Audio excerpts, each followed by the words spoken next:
Hello everyone, இன்னைக்கு TNPSC group 1 2025 aptitude செக்ஷனில் உள்ள ப்ரீவியஸ் இயர் கொஸ்டின்ஸை இன்டெப்த் அனலைஸ் பண்ணுவோம் வாங்க. ஸோ ஃபர்ஸ்ட் கொஸ்டின் பாருங்கள். If the difference between SI and CI for 3 years at 5% is ₹183, then find the principal. அப்போ நம்மளுக்கு தெரியும், அதாவது difference between CI and SI, CI and SI for 3 yearsக்கு ஒரு ஃபார்முலாவே இருக்குது. என்னதுங்க? PR² divided by 100³ into 300 + R. So நம்ம ரெகுலர் கிளாஸஸில் இது எப்படி வந்துச்சு, இதுக்கான ஷார்ட்கட்டும் பார்த்துருந்தோம். பட் ஜென்ரலாக இந்த ஃபார்முலா இஸ் அட்வைசபிளுங்க. அப்படின்றப்ப நம்ம சிஐ மைனஸ் எஸ்ஐயில் நம்மளுக்கு என்ன கொடுத்துருக்காங்க? ஃபார் எக்ஸாம்பிள் பிரின்சிபல் நம்ம கண்டுபிடிக்கணும். அடுத்து நம்பர் ஆஃப் இயர்ஸ் வந்து 3 yearsன்னு கொடுத்துருக்காங்க. அடுத்து ரேட் ஆஃப் இன்ட்ரெஸ்ட் வந்து 5% கொடுத்துருக்காங்க. And difference between CI and SI வந்து ₹183 கொடுத்துட்டாங்க. அப்போ சிஐ மைனஸ் எஸ்ஐயோட வேல்யூ ₹183 கொடுத்துட்டாங்க. அப்போ அதை எடுத்து இங்கே போடுறோம். அப்போ சப்ஸ்டியூட் பண்ணும்போது நம்மளுக்கு என்ன ஆகும்ப்பா? சிஐ மைனஸ் எஸ்ஐ வந்து 183 is equal to PR². Principal தெரியாது. ரேட் ஆஃப் இன்ட்ரெஸ்ட் 5னா 5² 25 டிவைடட் பை 100³. அப்போ 100 இன்ட்டு 100 இன்ட்டு 100 இன்ட்டு 300 + R. அப்போ 300 + Rனா 300 + 5 எவ்வளோப்பா? 305. இப்போ நம்ம கேன்சல் பண்ணோம். 125 is 25, 425 are 100. அடுத்து 25 are 100. இங்கே பாருங்கள், 6 5 are 30, 1 5 is 5. இப்போ நெக்ஸ்ட்டு பார்த்தீங்கன்னா இது 161 is 61, 361 are 183. அப்போ பாருங்கள், அப்போ பிரின்சிபல் இஸ் ஈக்குவல் டு என்ன ஆகும்? கிராஸ் மல்டிப்ளை ஆகும். 3 × 4 × 100 400 × 20. அப்போ போகும்போது என்ன ஆகும்ப்பா? 4 to side 8 are 24. அப்போ 24,000. அப்போ ஆன்சர் வந்து என்னதுங்க? 24,000. ஓகேங்களா? இப்போ நல்லா வச்சுக்கோங்க, சிஐ மைனஸ் எஸ்ஐ ஃபார் 2 yearsன்னு கேட்டாங்கன்னு வச்சுக்கோங்க. 2 yearsக்கு ஒரு ஃபார்முலா இருக்குது. என்னது? PR² divided by 100². அதே மாதிரி சிஐ மைனஸ் எஸ்ஐ ஃபார் 3 yearsன்னு கேட்டால் PR² divided by 100³ into 300 + R. இந்த ரெண்டு ஃபார்முலா ரொம்ப ரொம்ப இம்பார்ட்டன்ட். ரெகுலராக நம்மளுக்கு டிஎன்பிசி எக்ஸாமில் கேட்குறாங்க. நெக்ஸ்ட் கொஸ்டின் பார்ப்போம். இப்போ இங்கே பாருங்கள், Ramesh deposited ₹15,600 in a fixed deposit at 10% per annum simple interest. After every second year he adds his interest. அதாவது இந்த கொஸ்டின் என்ன சொல்கிறாங்கன்னா, ரமேஷ்ன்றவங்க ஒரு பர்டிகுலர் பிரின்சிபல் அமௌண்ட், அதாவது ₹15,600 ஒரு ஃபிக்ஸ்டு டெபாசிட்டில் இன்வெஸ்ட் பண்ணுறாங்க. என்ன ரேட் ஆஃப் இன்ட்ரெஸ்ட்டில்? ரேட் ஆஃப் இன்ட்ரெஸ்ட் வந்து பார்த்திங்கன்னா 10% ரேட் ஆஃப் இன்ட்ரெஸ்ட்டுங்க per annum. அப்படின்னா ஒரு வருஷத்துக்கு. அதுக்கப்புறம் ஆஃப்டர் எவ்ரி செகண்ட், அதாவது இப்போ என்னென்னா ஒவ்வொரு 2 வருஷத்துக்கு ஒரு தடவையும் அவர் எவ்வளோ இன்ட்ரெஸ்ட் வாங்கியிருக்காரோ அதை ஆட் பண்ணி பிரின்சிபலோட சேர்த்துக்கு வராமா. ஸோ இப்போ பிரின்சிபல் வந்து மாறிடும். அது மாதிரி ஆட் பண்ணும் போது at the end of 4th year அவரோட இன்ட்ரெஸ்ட் எவ்வளோவா இருக்குன்னு கேட்குறாங்க. அப்போ நல்லா பாருங்கள், அப்போ இனிஷியல் பிரின்சிபல் 15,600. அப்போ இனிஷியல் ஃபஸ்ட் இயருக்கு எவ்வளோ இன்ட்ரெஸ்ட் வந்திருக்கும்? ஃபஸ்ட் இயருக்கு 10%. 15,600 10% வந்து ₹1,560. அப்போ செகண்ட் இயருக்கு எவ்வளோ வந்திருக்கோங்க? அப்போ செகண்ட் இயருக்கு எவ்வளோ வந்திருக்கும்? செகண்ட் இயருக்கு பார்த்தீங்க அப்படின்னா அதே 1560 தானே, 1560. ஏன்னா சிம்பிள் இன்ட்ரெஸ்ட் வந்து கான்ஸ்டன்ட். நம்ம அண்டர்ஸ்டாண்ட் பண்ணிக்க வேண்டியதுன்னா, சிம்பிள் இன்ட்ரெஸ்ட் வந்து த்ரூ அவுட் த இயர் கான்ஸ்டண்ட்டாக இருக்கும். ஆனால் compound interest throughout the year கான்ஸ்டன்ட்டாக இருக்கும் இருக்காது, கண்டிப்பாக இருக்காது. சரிங்களா? ஸோ நான் என்ன வச்சுக்கோங்க, simple interest constant throughout the year. அப்போ 2 yearsல இன்ட்ரெஸ்ட் எவ்வளோ மாறி இருக்குன்னு பாருங்கள். அப்போ 1560 × 2 வந்து பார்த்தீங்கன்னா 3,120. ₹3,120 வந்து 2 வருஷத்துக்கான இன்ட்ரெஸ்ட். இப்போ 2 வருஷம் முடிஞ்சிருச்சா? அப்போ இந்த இதை ரமேஷ் வந்து என்ன பண்ணுறாரு? பிரின்சிபல் கூட ஆட் பண்ணிக்கிறாரு. அப்போ இது இனிஷியல் பிரின்சிபல் P1 வச்சுக்கோ. அப்போ ஃபைனல் பிரின்சிபல் P2 என்னவா மாறிடும்? இனிஷியல் பிரின்சிபல் 15,600 ப்ளஸ் 3120 ஆட் பண்ணிக்கிறாங்க. என்னதுங்க? 3120. 2 வருஷத்துக்கான இன்ட்ரெஸ்ட் தான் ஆட் பண்ணுவாங்க. இப்போ பிரின்சிபல் 2 என்னவாயிடுச்சுன்னு பாருங்கள். இப்போ 0,278 18,720 மாறிடுச்சு. அப்போ பிரின்சிபல் 2 வந்து எவ்வளோங்க? 18,720 மாறிடுச்சுங்க. இப்போ என்னென்னா 3வது வருஷத்துக்கு இன்ட்ரெஸ்ட் பார்த்தீங்கன்னா இதில் 10% பார்க்கணும். அப்போ நான் இங்கே எழுதுகிறேன். அப்போ 3rd இயருக்கு பார்த்தீங்க அப்படின்னு கேட்டிங்கன்னா 18,720ல் 10%. அதாவது இப்போ நியூ பிரின்சிபல் எவ்வளோ? 18,720. இதில் 10% எவ்வளோ? ₹1,872. அப்போ 4th இயருக்கு நான் முன்னாடியே சொன்ன மாதிரி simple interest through the years கான்ஸ்டண்ட்டாக தான் இருக்கும். பிரின்சிபல் சேமாக இருக்கும் போது அப்போ 1872 இருக்கும். அப்போ ரெண்டையும் ஆட் பண்ணுங்கள். எவ்வளோ வரும்? 4 14 4 7 3. அப்போ எவ்வளோங்க? இந்த 2 இன்ட்ரெஸ்ட் ஆட் பண்ணால் ₹3744. அப்போ அவங்களா தானே கேட்குறாங்க 8வது 4th year. அப்போ என்னதுங்க? Answer is ₹3744. Option C. Next question. இப்போ இங்கே பாருங்கள், இது வந்து ஒரு ரீசனிங் கொஸ்டின்ங்க. 5 girls are sitting in row. மொத்தம் 5 பேர் வந்து ஒரு ரோவில் உட்காந்துருக்காங்க. அப்போ நம்ம 5 டேஷ் போட்டுக்கலாம். 1 2 3 4 5. சரிங்களா? Rosie is not adjacent to Sivanandini and Abhi. இப்போ கொஸ்டின் என்ன சொல்லியிருக்காங்க, ரோசி வந்து சிவானந்தினிக்கும் அபிக்கும் பக்கத்தில் உட்காரலையாமா. Anuradha is not adjacent to Sivanandini, அதாவது அனுராதா வந்து சிவானந்தினிக்கு பக்கத்தில் உட்காரலன்னு சொல்கிறாங்க. Rosie is adjacent to Monica. சரிங்களா? ரோசி வந்து மோனிகாக்கு பக்கத்தில் உட்காந்துருக்காங்க. சரி, இப்போ இவ்வளோ சென்டென்ஸ் வாசிச்சிங்க, ஆனால் நீங்கள் ஏன் சார் அதில் எழுதலை அப்படின்னு கேட்டால் எனக்கு எந்த ஒரு லிங்க் வேர்டும் கிடைக்கல. ஏன்னா ஃபர்ஸ்ட் ஆஃப் ஆல் எனக்கு ரோசி எங்கே உட்காந்துருக்காங்கன்னு தெரியாது, சிவானந்தினி எங்கே உட்காந்துருக்காங்கன்னு தெரியாது, அபி எங்கே உட்காந்துருக்காங்கன்னு தெரியாது, மோனிகா எங்கே உட்காந்துருக்காங்கன்னு தெரியாது. அப்போ எந்த ஒரு ஹிண்ட் வேர்டும் கிடைக்கல அப்படின்னா நீங்கள் அதை அந்த டேஷில் ஃபில் பண்ணாதீங்க. இப்போ அடுத்த லைன் பாருங்கள், Monica is at the middle of the row. அதாவது தமிழிலே வாசிக்கிற 5 பெண்கள் ஒரு வரிசையில் அமர்ந்திருக்கிறார்கள். ரோசி என்பவர் சிவானந்தினி மற்றும் அபிக்கு அருகில் இல்லை. அனுராதா சிவானந்தினிக்கு அருகில் இல்லை. ரோசி மோனிகாவிற்கு அருகில் இருக்கிறார். மோனிகா வரிசையில் நடுவில் இருக்கிறார்னு சொல்லிட்டாங்க. அப்போ நம்ம என்ன பண்ணலாம், கம்பல்சரி கன்ஃபார்மாக நம்ம யாரை வந்து உட்கார வைக்கலாம், மோனிகா உட்கார வைக்கலாமா? ஏன்னா மோனிகா வந்து மிடில் ஆஃப் த ரவுண்டாங்க. மொத்தம் 5 பேர்னா அதில் மிடில் தேர்டு. இப்போ இந்த தேர்ட் இடத்துல தானே இப்போ மோனிகா உட்காந்துருக்கணும். ஏன்னா நடு வரிசைன்னு சொன்னிருந்தா 5ல் நடு வந்து 3வது இடம் கரெக்டா? அப்போ மோனிகா வந்து கம்பல்சரி இங்கே தான் உட்காந்துருக்காங்க. இதுக்கு வேறு ஆல்டர்னேட்டே கிடையாது. இப்போ யார் 100% ஒரு இடத்துல கம்பல்சரி உட்கார வைக்கலாமோ அவங்கள முதல்ல ஃபிக்ஸ் பண்ணணுங்க. சரிங்களா? இப்போ மோனிகாவை தானே நான் ஃபிக்ஸ் பண்ணியிருக்கேன். இப்போ வித் ரெஸ்பெக்ட் டு மோனிகாவை வச்சு வேறு ஏதாவது ஸ்டேட்மெண்ட் கொடுத்துருக்காங்கன்னு பாருங்கள். இங்கே பாருங்கள், ரோசி இஸ் அட்ஜசன்ட் டு மோனிகான்னு கொடுத்துருக்காங்க. ரோசி வந்து மோனிகாவுக்கு பக்கத்தில் உட்காந்துருக்கான்னு சொல்கிறாங்க. இப்போ அடுத்த கேள்வி, இப்போ ரோசி இங்கேயும் உட்காந்துருக்கலாம், இங்கேயும் உட்காந்துருக்கலாம். கரெக்டாக இல்லையா? ஏன்னா அட்ஜசன்னா இதுவும் அட்ஜசன் தான், லெஃப்ட்டில் உட்கார்றது அட்ஜசன் தான், ரைட்டில் உட்கார்றது அட்ஜசன் தான்.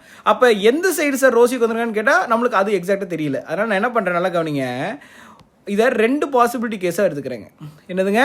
2 பாசிபிலிட்டி கேஸாக எடுத்துக்கிறேன். எப்படி? அதாவது இங்கேயும் எடுத்துக்கிறேன். 1 2 3 4 5. என்னென்னா கவனிங்க, இப்போ மோனிகா சென்டர் தான். மொதல் பாசிபிலிட்டியில் நான் ரோசி லெஃப்ட்டில் உட்காந்த மாதிரி எழுதிக்கிறேன். 2வது பாசிபிலிட்டியில் ரோசி ரைட்டில் உட்காந்துருக்கிற மாதிரி எழுதிக்கிறேன். ஸோ தட் இந்த 2 பாசிபிலிட்டி ஏதோ ஒன்று தான் கரெக்டாக, அதை நம்ம எலிமினேட் பண்ணிக்கலாம். அடுத்து பாருங்கள், Anuradha is not adjacent to Sivanandini. இப்போ அனுராதாவும் எங்கே இருக்காங்கன்னு தெரியாது, சிவானந்தினி எங்கே இருக்காங்கன்னு தெரியாது, அதனால் இப்போதைக்கு விட்டுடலாம். Next, Rosie is not adjacent to Sivanandini அப்படின்னு சொல்லியிருக்காங்க. ரோசி வந்து சிவானந்தினிக்கு பக்கத்தில் இல்லைன்ட்டாங்க. இப்போ கண்டிப்பாக இங்கே யார் வரமாட்டா, சிவானந்தினி வரமாட்டாங்க. ஏன்னா ரோசிக்கு பக்கத்தில் சிவானந்தினி வரக்கூடாது. இங்கேயும் சிவானந்தினி வரமாட்டாங்க. கரெக்டாக இல்லையா? அதே மாதிரி நல்லா கவனிச்சுக்கோங்க. அப்போ கண்டிப்பாக சிவானந்தினி ஒன்று இங்கே வரலாம், சரிங்களா? இல்லை இங்கே வரலாம். நான் ஏன் இப்படி போடுறேன் அப்படின்னா, அதாவது நீங்கள் இப்படி தான் போடணுன்னு கிடையாது. அதாவது நீங்கள் எப்படி போட்டுக்கலான்னா, ஒன்று சிவானந்தினி இந்த இடத்துல வரலாம், இல்லை இந்த வரலாம். கரெக்டு தானே? இப்போ ஒருவேளை சிவானந்தினி இங்கே வந்துட்டாங்க அப்படின்னு கேட்டிங்கன்னா, அப்போ இன்னொருத்தவங்க யார், அபின்னு ஒருத்தவங்க இருக்காங்க. அப்போ அபி இங்கே வருவாங்க, அபி இங்கே வர்றாங்க. ஓகேங்களா? ஏன்னா ரோசி வந்து சிவானந்தினிக்கு பக்கத்துலையும் இல்லை, அபிக்கு பக்கத்துலையும் சொல்லிட்டாங்க. அப்போ அபி சிவானந்தினின்னு இருப்பாங்க, இல்லை சிவானந்தினி அபின்னு இருப்பாங்க. What it maybe. அப்போ கண்டிப்பாக அனுராதான்றவங்க எங்கே தான் இருக்கணும், இங்கே தானேப்பா இருக்கணும். அனுராதான்றவங்க இங்கே தானே இருக்கணும்.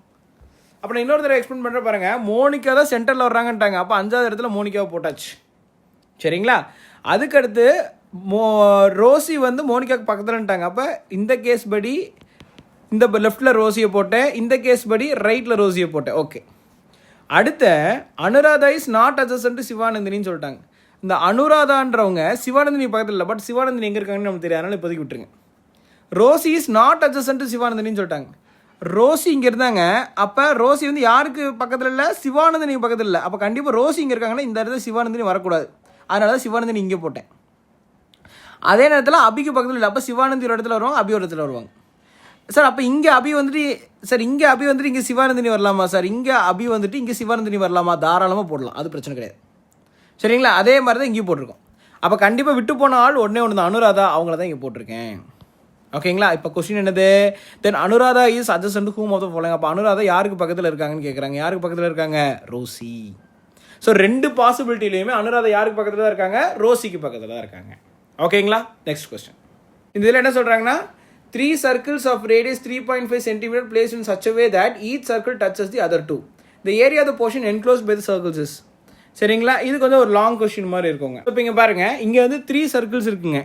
ஒவ்வொரு சர்க்கிளோட ரேடியஸ் வந்து பார்த்தீங்க அப்படின்னு கேட்டிங்கன்னா 3.5 சென்டிமீட்டர். ஏன்னா அவங்க டயாமீட்டர் 7 சென்டிமீட்டர்னு சொல்லியிருந்திருப்பாங்க, கரெக்டாக இல்லைங்களா? அப்போ அதோட ரேடியஸ் என்னவாக இருக்குங்க? 3.5 சென்டிமீட்டராக இருக்கும். அதனால தான் இங்கே 3.5 சென்டிமீட்டர் போட்டாச்சு. இப்போ அடுத்து அவங்க என்ன சொல்கிறாங்க அப்படின்னு கேட்டிங்கன்னா, இந்த 3 சர்க்கிளும் ஒன்றுக்கு ஒன்று டச் ஆயிருக்கு. அப்போ இங்கே பாருங்கள், இந்த சர்க்கிள் இதோட டச் ஆயிருக்கு, இந்த சர்க்கிள் இதோட டச் ஆயிருக்கு. ஸோ அப்போ ஒவ்வொரு சர்க்கிளும் ஒவ்வொன்றுக்கும் டச் ஆயிருக்கு. ஓகே, இப்போ அவங்க என்ன கேட்குறாங்கன்னா, அப்போ இந்த 3 சர்க்கிளும் ஒன்றுக்கு ஒன்று டச் ஆயிருந்துச்சு அப்படின்றப்ப இந்த என்க்ளோஸ்ட் ரீஜியனோட ஏரியா என்னன்னு கேட்குறாங்க. அப்போ இங்கே என்க்ளோஸ்ட் ரீஜியன்றது என்னதுங்க? இதுதானே இப்போ என்க்ளோஸ்டு ரீஜியன். அப்போ இந்த என்க்ளோஸ்ட் ரீஜியனோட ஏரியா என்னன்னு கேட்குறாங்க. ஃபஸ்ட்டு ஸ்டூடெண்ட்ஸ் என்ன மிஸ்டேக் பண்ணிடக்கூடாது அப்படின்னா, பார்க்குறதுக்கு ட்ரையாங்கிள் மாதிரி இருக்குது. நிறைய பேர் என்ன பண்ணாங்க, ட்ரையாங்கிளோட ஃபார்முலா யூஸ் பண்ணி கண்டுபிடிச்சிருந்தாங்க. இது ட்ரையாங்கிள் கிடையாதுங்க. ட்ரையாங்கிள் வந்து இப்படி ஸ்ட்ரைட்டாக இருக்கும். இது வந்து எப்படி இருக்குங்க? இந்த மாதிரி இருக்குது, கரெக்டாக இல்லையா? அப்போ இது எப்படி சார் சால்வ் பண்ணுறது? அப்போ இது எப்படி சால்வ் பண்ணுறதுன்னு தான் அடுத்த கேள்வி. நல்லா கவனிங்க. அப்போ என்ன பண்ணலாம், நான் வந்து என்ன பண்ணுறேன், just I am drawing a diagram. என்ன டயக்ராம் பாருங்கள், நான் இந்த இதை அப்படியே லிங்க் பண்ணுறேன். இந்த இதை அப்படியே லிங்க் பண்ணிக்கிறேன். போகும்போது என்ன ஆகுதுன்னா, so I am getting a triangle. இந்த இடத்துல எனக்கு ட்ரையாங்கிள் கிடைக்குது, கரெக்டாக இல்லையா? ஏன்னா இதை நான் இப்படி சேர்த்தேன் அப்படின்னு கேட்டிங்கன்னா எனக்கு ட்ரையாங்கிள் கிடைக்குது. கிவன் தட் இதோட லென்த்து என்னால் கண்டுபிடிக்க முடியும். என்னது? ஏன்னா இங்கேருந்து இங்கே வரைக்கும் 3.5 சென்டிமீட்டர். இது ரேடியஸ்னா இது ரேடியஸ் தானப்பா. இது 3.5 சென்டிமீட்டர். அப்போ இது என்னவா இருக்கும்? 3.5 சென்டிமீட்டர். இப்போ 3.5 சென்டிமீட்டர் 3.5 சென்டிமீட்டர் எவ்வளோங்க? 7 சென்டிமீட்டர். அதே மாதிரி தான் அப்போ இது என்னவா இருக்கும்? 7 சென்டிமீட்டர் இருக்கும். இப்போ இது 3.5 + 3.5 எவ்வளோங்க? 7 சென்டிமீட்டர் இருக்கும். அப்போ என்னன்னா, ஒரு ட்ரையாங்கிளில் எல்லா சைடும் ஈக்குவலாக இருந்தால் அது என்னன்னு சொல்லுவாங்க? ஈக்குவிலேட்ரல் ட்ரையாங்கிள்னு சொல்லுவாங்க. என்னதுங்க? ஈக்குவிலேட்ரல் ட்ரையாங்கிள்னு சொல்லுவாங்க. அதாவது சமபக்க முக்கோணம்னு சொல்லுவாங்க. ஓகேங்களா? அப்போ ஈக்குவிலேட்ரல் ட்ரையாங்கிளுக்கு ஏரியா ஃபார்முலா என்ன? ஏரியா ஃபார்முலா என்னன்னு கேட்டிங்கன்னா √3/4 a². இது நம்ம படிச்சிருக்கோம். இதில் ஏன்றது என்னதுங்க? Side of a triangle. ஏன்றது என்னதுங்க? Side of triangle. ஓகேங்களா? இப்போ இதில் நல்லா பார்த்துக்கோங்க, ஈக்குவலேட்டர் ட்ரையாங்கிளுக்கு இன்னொரு ப்ராப்பர்ட்டி இருக்குது. என்னதுங்க? ஆங்கிள்ஸ் ஈக்குவலாக தானே இருக்கும். ஆங்கிள் எப்படி இருக்கும்? 60 டிகிரி 60 டிகிரி. அதே மாதிரி இங்கே என்ன இருக்கும்? 60 டிகிரி. அப்போ நல்லா பார்த்தீங்கன்னா இது எப்படி இருக்குன்னா, இது ஒரு ட்ரையாங்கிள். அந்த ட்ரையாங்கிளோட ஏரியாவில் இருந்து இப்போ இந்த இடத்துல 3 செமி சர்க்கிள் இருக்காப்பா. இங்கே பாருங்கள், இது ஒரு செமி சர்க்கிள், இது ஒரு செமி சர்க்கிள்ன்றதை தாண்டி சர்க்கிளில் ஒரு இது பண்ணிருக்காங்க. செமி சர்க்கிள் கிடையாது, இது வந்து ஒரு ஆர்க்குன்னு சொல்லலாமா? ஸோ அப்படின்றப்ப இது ஒரு ஆர்க், இது ஒரு ஆர்க்கு, அதே மாதிரி என்னதுங்க, இதுவும் ஒரு ஆர்க். ஓகேங்களா? அப்போ ஒரு ஈக்குவலேட்டர் ட்ரையாங்கிளோட ஏரியா கண்டுபிடிச்சி இந்த 3 ஆர்க்கையோட ஏரியாவையும் மைனஸ் பண்ணிட்டா எனக்கு அந்த ஷேடட் ரெட் கலர் ரீஜியனோட ஏரியா கிடச்சிருமா? அப்போ நான் என்ன பண்ணுறேன், இது area of a equilateral triangle. இப்போ ஏரியா ஆஃப் 3 ஆர்க்ஸ் என்னன்னு பார்ப்போம். 3 ஆர்க்ஸ் முன்னாடி முதல்ல ஒரு ஆர்க்கோட ஃபார்முலா என்னன்னு பார்ப்போம். ஒரு ஆர்க்கோட ஃபார்முலா என்னன்னு கேட்டிங்கன்னா θ/360 டிகிரி இன்ட்டு πr². இதான் வந்து ஜென்ரலாக ஆர்க்கோட ஃபார்முலா. ஆனால் இங்கே மொத்தம் எத்தனை ஆர்க் இருக்குது? 3 ஆர்க் இருக்கா? அதனால தான் ஏரியா ஆஃப் 3 ஆர்க்ஸ். 3 ஆர்க்கோட ஃபார்முலா என்னன்னு கேட்டிங்கன்னா 3 இன்ட்டு θ/, இங்கே தீட்டான்றது என்னது? 60 டிகிரி. கரெக்டாக? 60 degree divided by 360 degree into பைன்றது 22/7 இன்ட்டு ரேடியஸ்ன்றது எவ்வளோப்பா? ரேடியஸ் வந்து 3.5. அப்போ 3.5 த ஹோல் ஸ்கொயர். அப்போ இங்கே பாருங்கள், அப்போ 001666 1323 1211 சரிங்களா? அப்போ என்ன ஆகும்ப்பா? 3.5 the whole square into 11 divided by 7. இதுதான் வந்து area of 3 arcs. 3.5 the whole square into 11 அப்படின்னாலே 134 சம்திங் வரும். டிவைட் பை 7நாலும் 19.25 சென்டிமீட்டர் ஸ்கொயர். 19.25 centimetre square. இது வந்து ஏரியா ஆஃப் 3 ஆர்க்ஸ் தான் நம்ம கண்டுபிடிச்சிருக்கோம். இப்போ அடுத்து என்ன பண்ணணும்? Area of equilateral triangle. அப்போ area of equilateral triangle. Equilateral triangle வந்து என்னது? √3/4 a². √3/4. √3யோட வேல்யூ வந்து என்னதுங்க? 1.732. 1.732 டிவைடட் பை 4 இன்ட்டு ஏவோட வேல்யூ என்ன? 7. 7 ஸ்கொயர் வந்து 49. சரிங்களா? 732 இதை வந்து அப்ராக்சிமேட் 2 இன்ட்டு 49. அப்போ இது போடும்போது நம்மளுக்கு 22 அப்போ 21.21 அப்படின்னு கிடைக்குங்க. இது வந்து ஏரியா ஆஃப் ஈக்குவலேட்டர் ட்ரையாங்கிளுக்கு. சரிங்களா? 21.21 சென்டிமீட்டர் ஸ்கொயர். இப்போ நம்மளுக்கு என்ன வேணும்? Area of shaded part. அப்போ ஏரியா ஆஃப் என்க்ளோஸ்டு ரீஜியன் வச்சுக்கோங்க. Enclosed region is nothing but nothing but என்னது area of equilateral triangle minus area of 3 arcs. இது ரெண்டையும் மைனஸ் பண்ண கிடைக்கும். இப்போ ஏரியா ஆஃப் ஈக்குவலேட்டரல் ட்ரையாங்கிள் எவ்வளோ 21.21 மைனஸ் 19.25 மைனஸ் 19.25. அப்போ போட்டால் உங்களுக்கு என்ன வருங்க 1.96 சென்டிமீட்டர் ஸ்கொயர். இதுதான் வந்து ஏரியா, ஃபைனல் ஏரியா. இப்போ இதுதான் நம்மகிட்ட கேட்குறாங்க. இது ஆப்ஷனில் இருக்கான்னு பார்ப்போங்க. ஸோ 1.96 இருக்குது. அது வந்து ஆப்ஷன் என்னதுங்க, இட் இஸ் ஆப்ஷன் ஏ 1.96. அதான் கரெக்டானோ அஃபிஷியல் ஆன்சர் கீழே கொடுத்துருக்காங்க. ஓகேங்களா, நெக்ஸ்ட் கொஸ்டின். சரி, இந்த கொஸ்டின் பாருங்கள். அதாவது the salary of A, B and C 3 பேர்த்தோட சேலரி ஈக்குவேட் பண்ணால் அது எதுக்கு ஈக்குவலாக இருக்காமா 33,300க்கு ஈக்குவலாக இருக்காமா. அதே நேரத்தில் அவங்க 80% ஏன்றவங்க 80% ஸ்பெண்ட் பண்ணுறாங்க, பீன்றவங்க 85% ஸ்பெண்ட் பண்ணுறாங்க, சீன்றவங்க 75% ஸ்பெண்ட் பண்ணுறாங்க. சரிங்களா, அவங்களோட சேவிங்ஸ் ரேஷியோவும் கொடுத்துட்டான் 7:6:9 கொடுத்துட்டான். Find the salary of B. நீங்கள் நல்லா ஞாபகம், டோட்டல் இன்கம், அதாவது income of A plus income of B plus income of C டோட்டலாக எதுக்கு ஈக்குவல் 33,300 ருபீஸ்க்கு ஈக்குவல். கரெக்டாக? இப்போ இதில் பார்த்தீங்கன்னா ஏன்றவங்க 80% ஸ்பெண்ட் பண்ணுறாங்கன்னா அப்போ சேவிங்ஸ் ஆஃப் ஏனவா இருக்கும் டோட்டலாக 100%. அப்போ 80% ஸ்பெண்ட் பண்ணுறாங்கன்னா 20% ஏ சேவ் பண்ணுவாங்க. அதே மாதிரி சேவிங்ஸ் ஆஃப் பி என்னவா இருக்கும், அவங்க 85% ஸ்பெண்ட் பண்ணுறாங்கன்னா 15% சேவ் பண்ணுறாங்க. அண்ட் சேவிங்ஸ் ஆஃப் சி என்னவா இருக்கும் 75% ஸ்பெண்ட் பண்ணுறாங்கன்னா 25% சேவ் பண்ணுவாங்க. இதுதானங்க லாஜிக். அதனால சேவிங்ஸ் ரேஷியோ கொடுத்துருக்கான். சேவிங்ஸ் ஆஃப் ஏ வந்து 7xன்னு எழுதலாமா, ஏன்னா 7:6:9 A:B:C கொடுத்தா. இப்போ ஏவை மட்டும் எழுதணும்னா 7x. சேவிங்ஸ் ஆஃப் பி வந்து எவ்வளோ 6x. சேவிங்ஸ் ஆஃப் சி வந்து எவ்வளோ 9x. இப்போ பார்த்தீங்கன்னா நான் இது இப்படி எழுதலாமாப்பா, சேவிங்ஸ் ஆஃப் ஏ 7xன்னு அவன் ரேஷியோவில் கொடுத்துருக்கான். இங்கே சேவிங்ஸ் ஆஃப் ஏ 20% பர்சன்டேஜ்லையும் கொடுத்துருக்கான். இது ரெண்டு ஈக்குவேட் பண்ணுறோம். இப்போ நல்லா பார்த்தீங்கன்னா அதாவது 20% ஆஃப், ஏன்னா 20% எதில் 20% சேவ் பண்ணுறாங்க இன்கமில். யார் ஏன்றவங்க. அது எதுக்கு ஈக்குவல் 7xக்கு ஈக்குவல். இப்போ 120:20 520 சார் 100. அப்போ இன்கம் ஆஃப் ஏ வந்து எவ்வளோங்க 35x. ஓகேங்களா, அதுக்கு அடுத்து நெக்ஸ்ட்டு பாருங்கள், பி வந்து 15% சேவ் பண்ணுறாங்க. அப்போ 15/100 எதில் இன்கமில், யார் பி. அது வந்து எதுக்கு ஈக்குவல் 6xக்கு ஈக்குவல். அப்போ 3 5 15 25 100 1 3 3 2 3 6. அப்போ இன்கம் ஆஃப் பி வந்து எவ்வளோங்க 40x. அதே மாதிரி இன்கம் ஆஃப் சி பாருங்கள். இன்கம் ஆஃப் சியை பொறுத்த வரைக்கும் அவங்க எவ்வளோ சேவ் பண்ணுறாங்க 25%. அப்போ 25/100 எதில் சேவ் பண்ணுறாங்க இன்கமில், யார் சி. அது எதுக்கு ஈக்குவல் 9xக்கு ஈக்குவல். 125 425. அப்போ இன்கம் ஆஃப் சி வந்து எவ்வளோங்க 36x. இப்போ நீங்கள் நல்லா பாருங்கள், நம்மளுக்கு இன்கம் ஆஃப் ஏ வந்து 35x plus income of B வந்து 40x plus income of C வந்து 36x. இது எதுக்கு ஈக்குவல், அதாவது 33,300 ருபீஸ்க்கு ஈக்குவல். அதானே பார்த்தோம், ஏன்னா இன்கம் 3 இன்கம் ஆட் பண்ண எதுக்கு ஈக்குவல் 33,300க்கு ஈக்குவல். அப்போ எல்லாத்தையும் ஆட் பண்ணுங்கள்.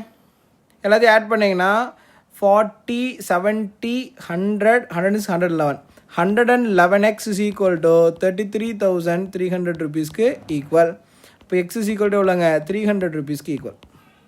எக்ஸுன்றது என்னதுங்க காமன் மல்டிபிள். இப்போ இது யாரோடது கேட்குறாங்க, salary of B. Salary of B வந்து எவ்வளோ, income of B is nothing but income of B வந்து எவ்வளோங்க 40xன்னு கண்டுபிடிச்சிருக்கோங்க. கரெக்டாக? அப்போ income of B is equal to 40 × 300 rupees. அப்போ எவ்வளோங்க, it is nothing but income of B is rupees 12,000. அப்போ ஆன்சர் வந்து என்னதுங்க, answer is option D 12,000.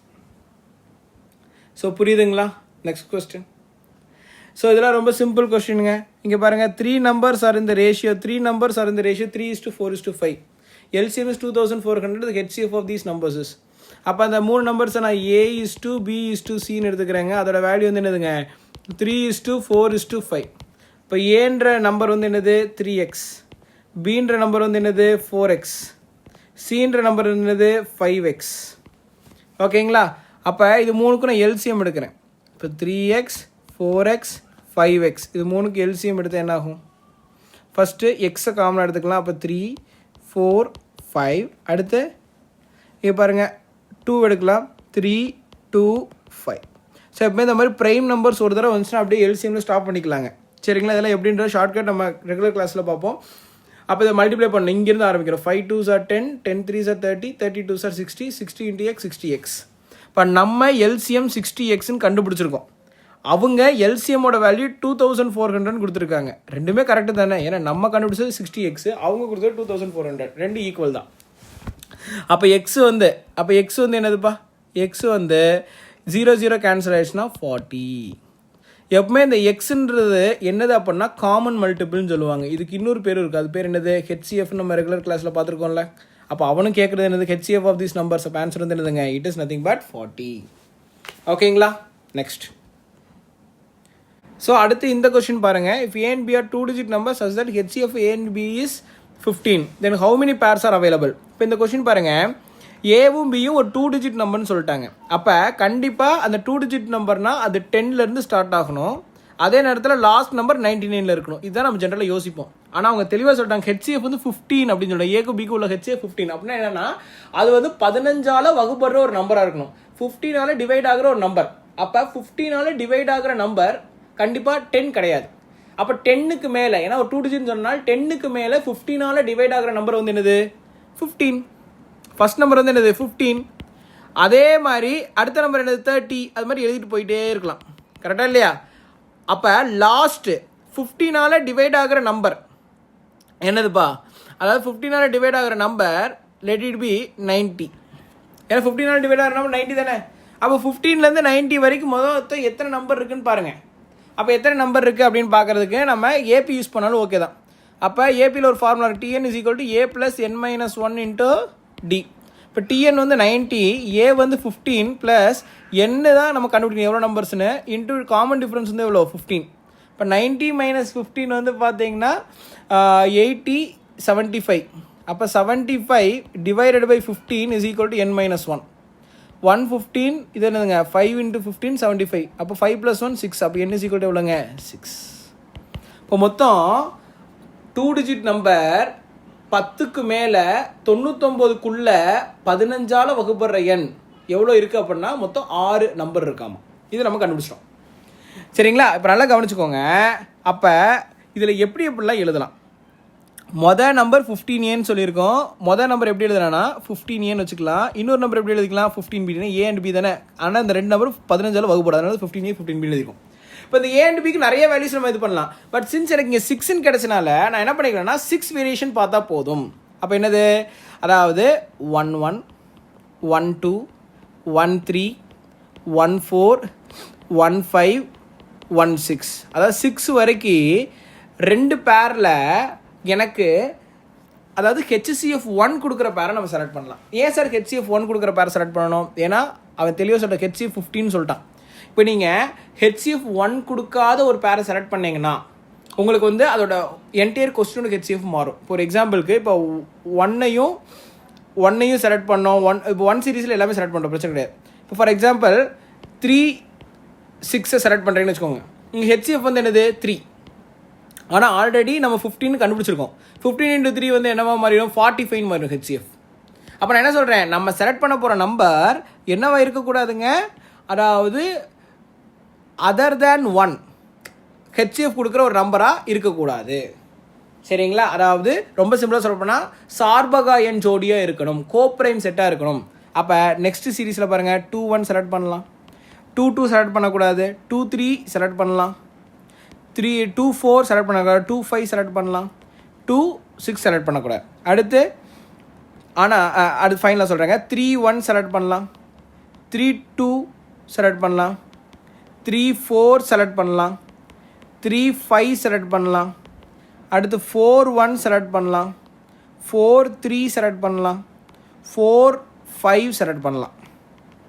Next 5 1 select பண்ணலாம், 5 2 செலக்ட் பண்ணலாம், 5 3 செலக்ட் பண்ணலாம், 5 4 செலக்ட் பண்ணலாம், 5 5 செலக்ட் பண்ணலாம், 5 6 செலக்ட் பண்ணலாம். ஏன்னா 5 5க்கு HCF 5 ஆயிருங்க. 6 1 செலக்ட் பண்ணலாம், 6 5 செலக்ட் பண்ணலாம். ஓகேங்களா? அப்போ இத்தனை பாசிபிலிட்டி இருக்குது. இதில் நீங்கள் நல்லா பார்த்துக்கோங்க, ஹவு மெனி பேர்ஸ்ன்னு சொல்லியிருக்காங்க. கரெக்டாக இல்லைங்களா? அப்போ நான் 1 2ன்னு செலக்ட் பண்ணுறது ஒன்று தான், 2 1 செலக்ட் பண்ணுறது ஒன்று தான். அப்போ அந்த ரிப்பீட்டேஷன் இங்கே வந்திருக்கு. அப்போ அதனால் நான் டெலிட் பண்ணிக்கிறேன்னுங்க 1 2 2 1 செலக்ட் பண்ணிக்கிறேன். சாரி 1 2 2 1ல் ஏதாவது ஒன்றை மட்டும் நான் என்ன பண்ணிக்கிறேங்க அழிச்சுக்கிறேன். அப்போ ஏதாவது ஒன்றை மட்டும் நான் கன்சிடர் பண்ணிக்கிறேன்னு வச்சுக்கோமே. சின்ஸ் 1 2 நான் கன்சிடர் பண்ணனால 2 1 நான் அடிச்சு விட்டுட்டேன். 1 3 இருக்கிறனால 3 1 அடிச்சு விட்டேன். 1 4 இருக்கிறனால 4 1 அடிச்சு விட்டேன். 1 5 இருக்கிறனால 5 1 அடிச்சு விட்டேன். 1 6 இருக்கிறனால 6 1 அடிச்சு விட்டேன். அடுத்து 2 3 இருக்கிறனால 3 2 அடிச்சு விட்டேன். 2 5 இருக்கிறனால 5 2 அடிச்சு விட்டேன். நெக்ஸ்ட்டு 3 4 இருக்கிறனால 4 3 அடிச்சு விட்டேன். 3 5 இருக்கிறனால 5 3 நான் அடிச்சு விட்டேன். 4 5 இருக்கிறனால 5 4 அடிச்சு விட்டேன். அதுக்கடுத்து 6 5 இருக்குது, அதை நம்ம அடிச்சு விட முடியாது. சரிங்களா? 6 5னா 5 6 இருக்குது, அப்போ 1 அடிச்சு விட்டாச்சு. இப்போ எவ்வளோ இருக்குது பாருங்கள். 1 2 3 4 5 6 7 8 9 10 11 12. உடனே என்ன பண்ணிடக்கூடாது, 12 டிக் பண்ணி விட்றாதீங்க. ஏன்னா இதுதான் மேக்ஸிமம் ஸ்டூடெண்ட்ஸ் பண்ண தப்பு. அவன் தெளிவாக சொல்லிட்டான். அதாவது how many pairs are available, A and B are 2-digit numbers such that HCF of A and B is 15, then how many pairs are available? அதாவது ஏபின்னு தெளிவாக கொடுத்துருக்கான். அப்படின்னா என்ன அர்த்தம், இது வேறு நம்பர் இது வேறு நம்பர், அதாவது டிஸ்டிங்க்ட் நம்பர்ஸ், ரெண்டுமே டிஃப்ரெண்ட் நம்பர்னு சொல்கிறான். இப்போ ரெண்டையுமே நான் 1 1 அசியூம் பண்ணால் 15 × 1 15, அதாவது 15 × B அதுக்கும் 1ன்னு போட்டேன்னா திரும்ப 15, அது என்ன மாறிடும், ரெண்டுமே ஒரே நம்பர்னு காமிச்சிடும். ஆனால் அவன் தெளிவாக சொல்லிட்டேன் ஏவும் பியும் வேறு வேறு நம்பர். ஒரே நம்பராக இருந்தால் ஏன்னு போட்டிருப்பாங்க. அப்போ என்னதுங்க, கண்டிப்பாக 1 1ஐயும் நான் எலிமினேட் பண்ணுறேன். இங்கே 2 விஷயத்தை நம்ம எலிமினேட் பண்ணுறோம். 2 1 3 1 4 1 இதெல்லாம் ஏன் எலிமினேட் பண்ணுறோன்னா ரிப்பீட் ஆகுதுன்றனால. 1 1 ஏன் எலிமினேட் பண்ணுறோம், ஏதாவது டிஃப்ரெண்ட் நம்பர் டிஸ்டிங் நம்பர்னு இன்டெரக்டாக கொடுத்துருக்கான். அதனால் அந்த 1 1 நான் எலிமினேட் பண்ணுறேன். இப்போ மொத்தம் நான் 12 கேசஸ் வந்துச்சு. அதில் 1 1ஐயும் மைனஸ் பண்ணனால மொத்தம் எனக்கு எவ்வளோ கேசஸ்ங்க, 11 cases. Answer is 11 over here. ஓகேங்களா? நெக்ஸ்ட் அடுத்து 194th கொஸ்டின் பாருங்கள். ஸோ இது சிம்பிளிஃபிகேஷன் பேஸ்ட் கொஸ்டின். இது எப்படி சால்வ் பண்ணுறோன்றதை பாருங்கள். ஸோ ஃபஸ்ட்டு நம்ம ஸ்டெப் பை ஸ்டெப்பாகவே போடுறேங்க இந்த கொஸ்டின் பாருங்கள். 6 டிவைடட் பை ஃபஸ்ட்டு இவங்களுக்கு பண்ணுங்கள். 5 3s are 15, 15 minus 5 10, 10/3ன்னு வரும். கரெக்டாக? இப்போ 10 டிவைடட் பை 3. நெக்ஸ்ட்டு பார்த்தீங்கன்னா டிவைடட் பை, அடுத்து இங்கே பண்ணுங்கள். 4 2s are 8, 8 minus 1 7, 7 divided by 2. ஆனால் இங்கே 7/2ன்னு இருக்கும். இதோட வேல்யூ வந்து என்னதுங்க, 7/2ன்னு இருக்கும். 7/2ன்னு இருக்கும். இந்த 2 மேலே மல்டிப்ளை ஆகுமாப்பா, அப்போ 2 2s are 4 ஆயிரும். அப்போ 4 மைனஸ், சரிங்களா, 2 2s are 4/7. 4 minus 4/7 divided by 5 2s are 10, 10 minus 3 7, 7/2 minus 2/5 of. இப்போ இந்த இது இங்கே கேல்குலேட் பண்ணுற பாருங்கள். ஃபஸ்ட்டு 6/9 வச்சாச்சு, ப்ளஸ் ஆஃப்னா என்னது, இன்டூன்னு அர்த்தம். கரெக்டாக? அப்போ இந்த 2வும் 2 என்ன ஆயிரும், அடிஞ்சிரும். அப்போ 1/3 டிவைட் ப்ளஸ் 1/3. இப்போ பார்த்தீங்க அடுத்துனா இதோட எல்சிஎம் வந்து 9ங்க. அப்போ 6 + 3 அப்போ என்னது 9/9. அப்போ ஆன்சர் வந்து என்னதுங்க 1. அப்போ இதோட வேல்யூ வந்து என்னதுங்க 1. அதாவது இந்த என்டையர் ப்ராக்கெட்டோட வேல்யூ வந்து 1ன்னு ஆயிடுச்சு. இப்போ அடுத்து கேல்குலேட் பண்ணுறோம். இந்த 3 மேலே போகுது. 6 3s are 18 divided by 10 divided by, இங்கே பாருங்கள், 7 4s are 20, 28 minus 4 24, 24 divided by 7 divided by 7 divided by 2 minus 2/5 இருக்கு. ஏன்னா ஆஃப் 1னா மல்டிப்ளை பை 1 தான். இப்போ 9 2s are 18, 5 2s are 10 divided by, இங்கே பாருங்கள், இந்த 2 மேலே போகும். கரெக்டாக? 24 2s are 48 divided by 7 7s are 49 minus 2/5. இப்போ வேறு ஏதாவது கேன்சல் ஆகுமாப்பா, ஏதாவது கேன்சல் ஆகுமான்னு கேட்டால் ஆகாது. அதனால் நான் என்ன பண்ணுறேன் பாருங்கள், 9/5 டிவைடை வந்து நான் இன்டூவாக மாற்றிக்கிறேன். மல்டிப்ளையாக மாற்றினா இதுவும் ரெசிப்ரோக்கல் ஆகும். 49 டிவைடட் பை 48 minus 2/5. இப்போ பாருங்கள், நீங்கள் நல்லா பார்த்தீங்கன்னா மல்டிப்ளை பண்ணுறோம். 9 9s are 81, 8 9 4s are 36, அப்போ 44, 441 டிவைடட் பை, இது 48 × 5 வந்து எவ்வளோ, 2 2s are 4, 4 2s are 8, 240 minus 2/5. சரிங்களா? இப்போ எல்சிஎம் வந்து என்னதுங்க 240 தான் எல்சிஎம்ஏ. இப்போ எல்சிஎம் இஸ் 240. அப்போ 441 மைனஸ், இங்கே 240 அப்படின்னா எதால் மல்டிப்ளை பண்ணணும். இப்போ 240 டிவைடட் பை 5ன்னு போடுங்க. 4 5s are 20, balance 4, 8 5s are, அப்போ 48 மல்டிப்ளை, 48 × 5 240. கரெக்டாக? அப்போ இங்கேயும் 48 மல்டிப்ளை பண்ணும். அப்போ 8 2 16 1 4 8 9 96 சரிங்களா. அப்போ பாருங்கள் 441 மைனஸ் 96. இப்போ 441 மைனஸ் 96 நான் ஸ்டெப் பை ஸ்டெப் புரியணுன்றதுக்காக போடுறேங்க. 11 3 1 3 11 மைனஸ் 6 எவ்வளோ 5. 13 மைனஸ் 9 எவ்வளோ 4 345. அப்போ 345 டிவைடட் பை 240 வருதுங்க. அப்போ இதை நம்ம என்ன பண்ணுறோங்க கேன்சல் பண்ணுறோம். இப்போ இதை கேன்சல் பண்ணோம் அப்படின்னா 4 5s are 20, 4 8 5s are 40. இது வந்து என்னது 6 5s are 30, 9 5s are 45.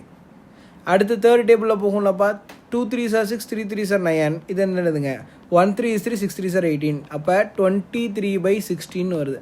இப்போ இதை டிவைட் பண்ணி பார்த்துருவோம். 23 டிவைடட் பை 16 போட்டிங்கன்னா 116 is 16. பேலன்ஸ் எவ்வளோப்பா 20 23 7. அப்போ இங்கே பாருங்கள் இந்த மிக்ஸ்ட் ஃப்ராக்ஷன் எழுதுனா என்னது ஃபஸ்ட் எப்பவுமே இதுலேருந்து எடுக்கணும் 1 7 டிவைடட் பை 16. அதுதானே ஆப்ஷன் சி. ஆன்சர் வந்து என்னதுங்க 1/7/16.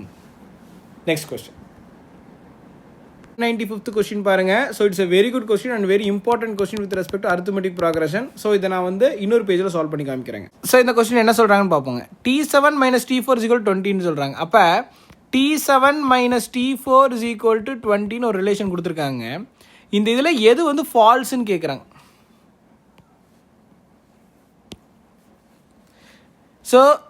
ஸோ இந்த கொஸ்டினில் என்ன சொல்கிறாங்கன்றதை பார்ப்போம். T7 மைனஸ் T4ஓட வேல்யூ 20 கொடுத்துருக்காங்க. Which are the following is ஃபால்ஸ்ன்னு கேட்குறாங்க. 4 ஸ்டேட்மெண்ட் கொடுத்துட்டு இதில் எது ஃபால்ஸ்ன்னு கேட்குறாங்க. சால்வ் பண்ணலாம் வாங்க. நல்லா பாருங்கள், நம்மளுக்கு ஒரு ஃபார்முலா தெரியும். Tn இஸ் ஈக்குவல் டு என்னதுங்க a plus n minus 1 into D. அப்போ T7 அப்படின்னாலே இது எப்படி எழுதுனா a ப்ளஸ் 6dன்னு எழுதலாம். எப்படி சார் இதில் சப்ஸ்டியூட் பண்ணுங்கள், இல்லை இங்கே என்ன நம்பர் இருக்கோ அதுலேருந்து ஒரு நம்பர் மைனஸ் பண்ணி டியோட கோஎஃபிஷியன்ட் எழுதிக்கும். அப்போ T4 என்ன வரும் a ப்ளஸ் 3dன்னு எழுதலாம். அப்போ அதோட வேல்யூ 20க்கு ஈக்குவல். முதல்ல அந்த ரிலேஷனை ஈக்குவேட் பண்ணி பார்ப்போம். அப்போ a plus 6d minus a plus 3d இதோட வேல்யூ 20க்கு ஈக்குவல். அப்போ ப்ளஸ் இங்கே பாருங்கள் a plus 6d minus a minus 3d equal to 20. அப்போ plus a minus a cancel. இப்போ 3d ஈக்குவல் டு 20. அப்போ d இஸ் ஈக்குவல் டு எவ்வளோங்க 20 divided by 3. இப்போ இந்த ஸ்டேட்மெண்ட் பாருங்கள், அவங்க கொடுத்துருக்க ரிலேஷனில் ஈக்குவேட் பண்ணும்போது எனக்கு ஃபஸ்ட்டு வேல்யூ அதாவது ஏவோட வேல்யூ கண்டுபிடிக்க முடியலை. ஏன்னா அது கேன்சல் ஆகிடுது. ஃபஸ்ட்டு டேர்ம் கண்டுபிடிக்க முடியல. எனக்கு எந்த வேல்யூ தான் கிடைக்குது, டியோட வேல்யூ தான் கிடைக்குது. அப்போ அவங்க சொன்ன மாதிரி ஃபஸ்ட்டு டேர்மை நம்மளால் கண்டுபிடிக்க முடியாது. அந்த ஸ்டேட்மெண்ட் கரெக்டு. அடுத்து என்ன சொல்கிறாங்க, difference between first term and 10th term 60. அதாவது டிஃப்ரென்ஸ் பிட்வீன் 10th டேர்முக்கும் ஃபஸ்ட்டு டேர்முக்கும் உள்ள இது வந்து 16 சொல்கிறாங்க. செக் பண்ணி பார்ப்போம். முதல்ல லெஃப்ட் ஹேண்ட் சைடு எடுத்துக்கும். 10th டேர்ம்னா என்னது a ப்ளஸ் 9d. ஃபஸ்ட்டு டேர்ம்னா என்னது a, ஏன்னா a ப்ளஸ் 0dன்னு இருக்கும். அப்போ a இதோட வேல்யூ என்ன வருதுன்னு பார்ப்போம். இப்போ plus a minus a cancel ஆகி எனக்கு 9dன்னு வரும். அப்போ 9 இன்ட்டு டியோட வேல்யூ இப்போ தான் கண்டுபிடிச்சோம் 20/3ன்னு. இதை கண்டுபிடிச்சிருக்கோம்லப்பா. சப்ஸ்டியூட் பண்ணுங்கள். 1 3 is 3 3 3s are 9. அப்போ 3 2s are 6. அப்போ 60. செகண்ட் ஸ்டேட்மெண்ட் என்னதுங்க கரெக்டு. ஏன்னா அந்த ரெண்டு பேர்த்தோட டிஃப்ரென்ஸ் 60க்கு கரெக்ட். அப்போ second statement correct. Third statement பாருங்கள். Arithmetic mean of 12th term and 20th term 16th term. Arithmetic mean என்ன சராசரி. சரிங்களா. இங்கே 12வது உறுப்பு இருக்கும், 20வது உறுப்பு இருக்கும், கூட்டு சராசரி 16வது உறுப்பு அப்படின்னு சொல்கிறாங்க. இப்போ நல்லா கவனிங்க, இது எப்படி போடலான்னு. 12th டேர்ம்னா என்னது a plus 11d. a plus 11d. Arithmetic மீன்னா sum divide by n. Sum வந்து a ப்ளஸ் 11d. இது 12th term. 20th டேர்ம்னா a plus 19d. சரிங்களா. இப்போ எத்தனை டேர்ம் ஆட் பண்ணியிருக்கேன், 2 டேர்ம் தான் ஆட் பண்ணியிருக்கேன். அப்போ divide by 2 is equal to என்னன்னு பார்ப்போம். அதுக்கு இப்போ a ப்ளஸ் 11dனா அப்போ இங்கே பாருங்கள் a plus 11d plus a plus 19d whole divide by 2. இப்போ a plus a 2a plus 19 plus 11 எவ்வளோ 19 ப்ளஸ் 11 வந்து பார்த்திங்கன்னா 29 30 31 d டிவைடட் பை 2. சரி கரெக்டாக தானப்பா. 19னா 29 30 சாரி 31ல் 30 கரெக்டாக. அப்போ இதில் எல்லாத்துலேயும் காமன் எதை எடுக்கலாம், 2வை வெளில எடுக்கலாமாப்பா. இப்போ 2வை நியூமரேட்டர் எடுத்தோம்னா a plus 15d divided by 2. அப்போ 2 2 கேன்சல் ஆயிரும். பாருங்கள் எனக்கு a ப்ளஸ் 15dன்னு கிடைக்குது.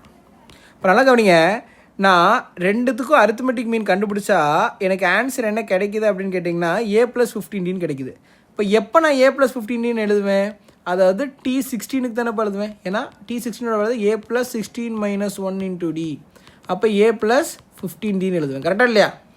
அப்போ எனக்கு arithmetic mean of 12th term and 20th term வந்து எதுக்கு ஈக்குவலாக இருக்குது? 16th டேர்முக்கு ஈக்குவலாக இருக்குது. எஸ், அவங்க சொன்ன ஸ்டேட்மெண்ட் கரெக்ட். அப்போ லாஜிக் படி 4th ஸ்டேட்மெண்ட் வந்து தப்பாக இருக்கும். ஏன்னா 4 ஸ்டேட்மெண்ட்டில் 3 கரெக்ட்னா 4வது கரெக்டாக தப்பாக தானே இருக்கணும். அப்போ ஆன்சர் வந்து 4th ஒன்று தான். பட் இருந்தாலும் இது ப்ராக்டிஸ் செஷன்றனால நம்ம என்ன பண்ணலாம், ஒரு தடவை ஒர்க் அவுட் பண்ணி பார்த்துலாம். இப்போ இங்கே பாருங்கள், 5th டேர்முக்கும் 30th டேர்முக்கும் 17th டேர்ம் ஈக்குவல்னு சொல்கிறான். அப்போ 5th டேர்ம்னா எப்படி எழுதுவோம்? a + 4d. அதுக்கப்புறம் 30th டேர்ம், அப்போ a + 29d / 2 வேல்யூ எதுக்கு ஈக்குவல்னு பார்ப்போம். இப்போ a + a 2a + 29 + 4 வந்து எவ்வளோங்க? 33d / 2. இதுக்கு மேலே இது எதுவுமே பண்ண முடியாது. கரெக்டாக? ஆனால் அவன் இது எதுக்கு ஈக்குவல்னு சொல்கிறான்? 17th டேர்முக்கு ஈக்குவல்னு சொல்கிறான். அப்படின்னு என்ன அர்த்தம்? a + 16d வரும்னு சொல்கிறான். ஆனால் வரலையே எனக்கு. அப்போ என்னதுங்க, இந்த ஸ்டேட்மெண்ட் தப்பு. அப்போ அதனால் என்னோட ஆன்சர் வந்து என்னதுங்க, ஆப்ஷன் டி. ஸோ இந்த கான்செப்ட் ரொம்ப ரொம்ப இம்பார்ட்டன்ட் அண்ட் என்னோட ஃபேவரட் கான்செப்ட்டுங்க. நெக்ஸ்ட் கொஸ்டின் போகலாம் வாங்க. ஸோ இந்த கொஸ்டின் பாருங்கள். இந்த கொஸ்டின் எப்படி சால்வ் பண்ணணும்? Mary is 16 years old. She is 4 times older than her brother. How old will she be when she is twice his age? மேரி என்பவரின் தற்போதைய வயது 16. அவள் தனது தம்பியின் வயதை விட 4 மடங்கு பெரியவள் எனில், அவள் தனது தம்பியின் வயதை விட 2 மடங்கு பெரியவளாக இருக்கும் பொழுது மேரியின் வயது என்ன? அப்போ என்ன பண்ணலாம், மேரியோட ஏஜ் வந்து அவங்க கொடுத்துட்டாங்க. இப்போ எவ்வளோ? 16 years oldன்னு சொல்லி கொடுத்துருக்காங்க. அப்போ மேரியோட பிரதரோட ஏஜ் வந்து என்னவாக இருக்கும்னா 4 times மேரி வந்து பெருசாக இருக்காங்க. 4 times பெருசாக இருக்குன்னா பிரதர் வந்து 4 times கம்மியாக இருப்பாங்க. /4. அப்போ எவ்வளோவா இருப்பாங்க? 4 years இருப்பாங்க. இப்போ என்ன பண்ணலான்னா, ஒரு குறிப்பிட்ட வருஷத்துக்கு அப்புறம் ஆஃப்டர் எக்ஸ் இயர்ஸ். ஏன் சார் எக்ஸ் இயர்ஸ் போகிறாங்கன்னா, ஏன்னா எத்தனை வருஷம் நமக்கு தெரியாது. ஒரு குறிப்பிட்ட வருஷத்துக்கு அப்புறம் மேரி வந்து அவங்க தம்பியோட வயசை விட 2 மடங்காக இருக்காங்களாமா. அது எத்தனை வருஷம் தெரியாதனால தான் நான் எக்ஸ் இயர்ஸ்னு போகிறேன். அப்போ ஆஃப்டர் எக்ஸ் இயர்ஸ் மேரியோட ஏஜ் என்னவாக இருக்கும்? மேரியோட ஏஜ் 16 + xன்னு வச்சுக்கலாம். அதே மாதிரி மேரியோட பிரதரோட ஏஜை என்னென்னு வச்சுக்கலாம்? 4 + xன்னு வச்சுக்கலாம். கரெக்டாக இல்லையாப்பா? இப்போ கண்டிஷன் என்ன, எத்தனை வருஷம் கழிச்சுன்னு தான் கேட்குறான். அப்போ மேரியோட ஏஜ் 16 + x எப்படி இருக்குன்னா 2 மடங்காக இருக்காமா. யாரை விட? மேரியோட பிரதரோட ஏஜை விட. அப்போ 2 மடங்காக இருக்கனால எத்தனை வருஷம் கழிச்சு 2 மடங்குன்றது தெரிஞ்சிருமா? ஏன்னா எக்ஸ்ன்றது அந்த குறிப்பிட்ட வருஷம் கழிச்சு தான். அப்போ 16 + x = 8 + 2x. அப்போ என்னதுங்க? அப்போ 2x - x, x 16, sorry 2x - x, x 16 - 8 எவ்வளோங்க? 16 - 8 வந்து பார்த்தீங்க அப்படின்னு கேட்டிங்கன்னா 8. இப்போ x = எவ்வளோ? 8.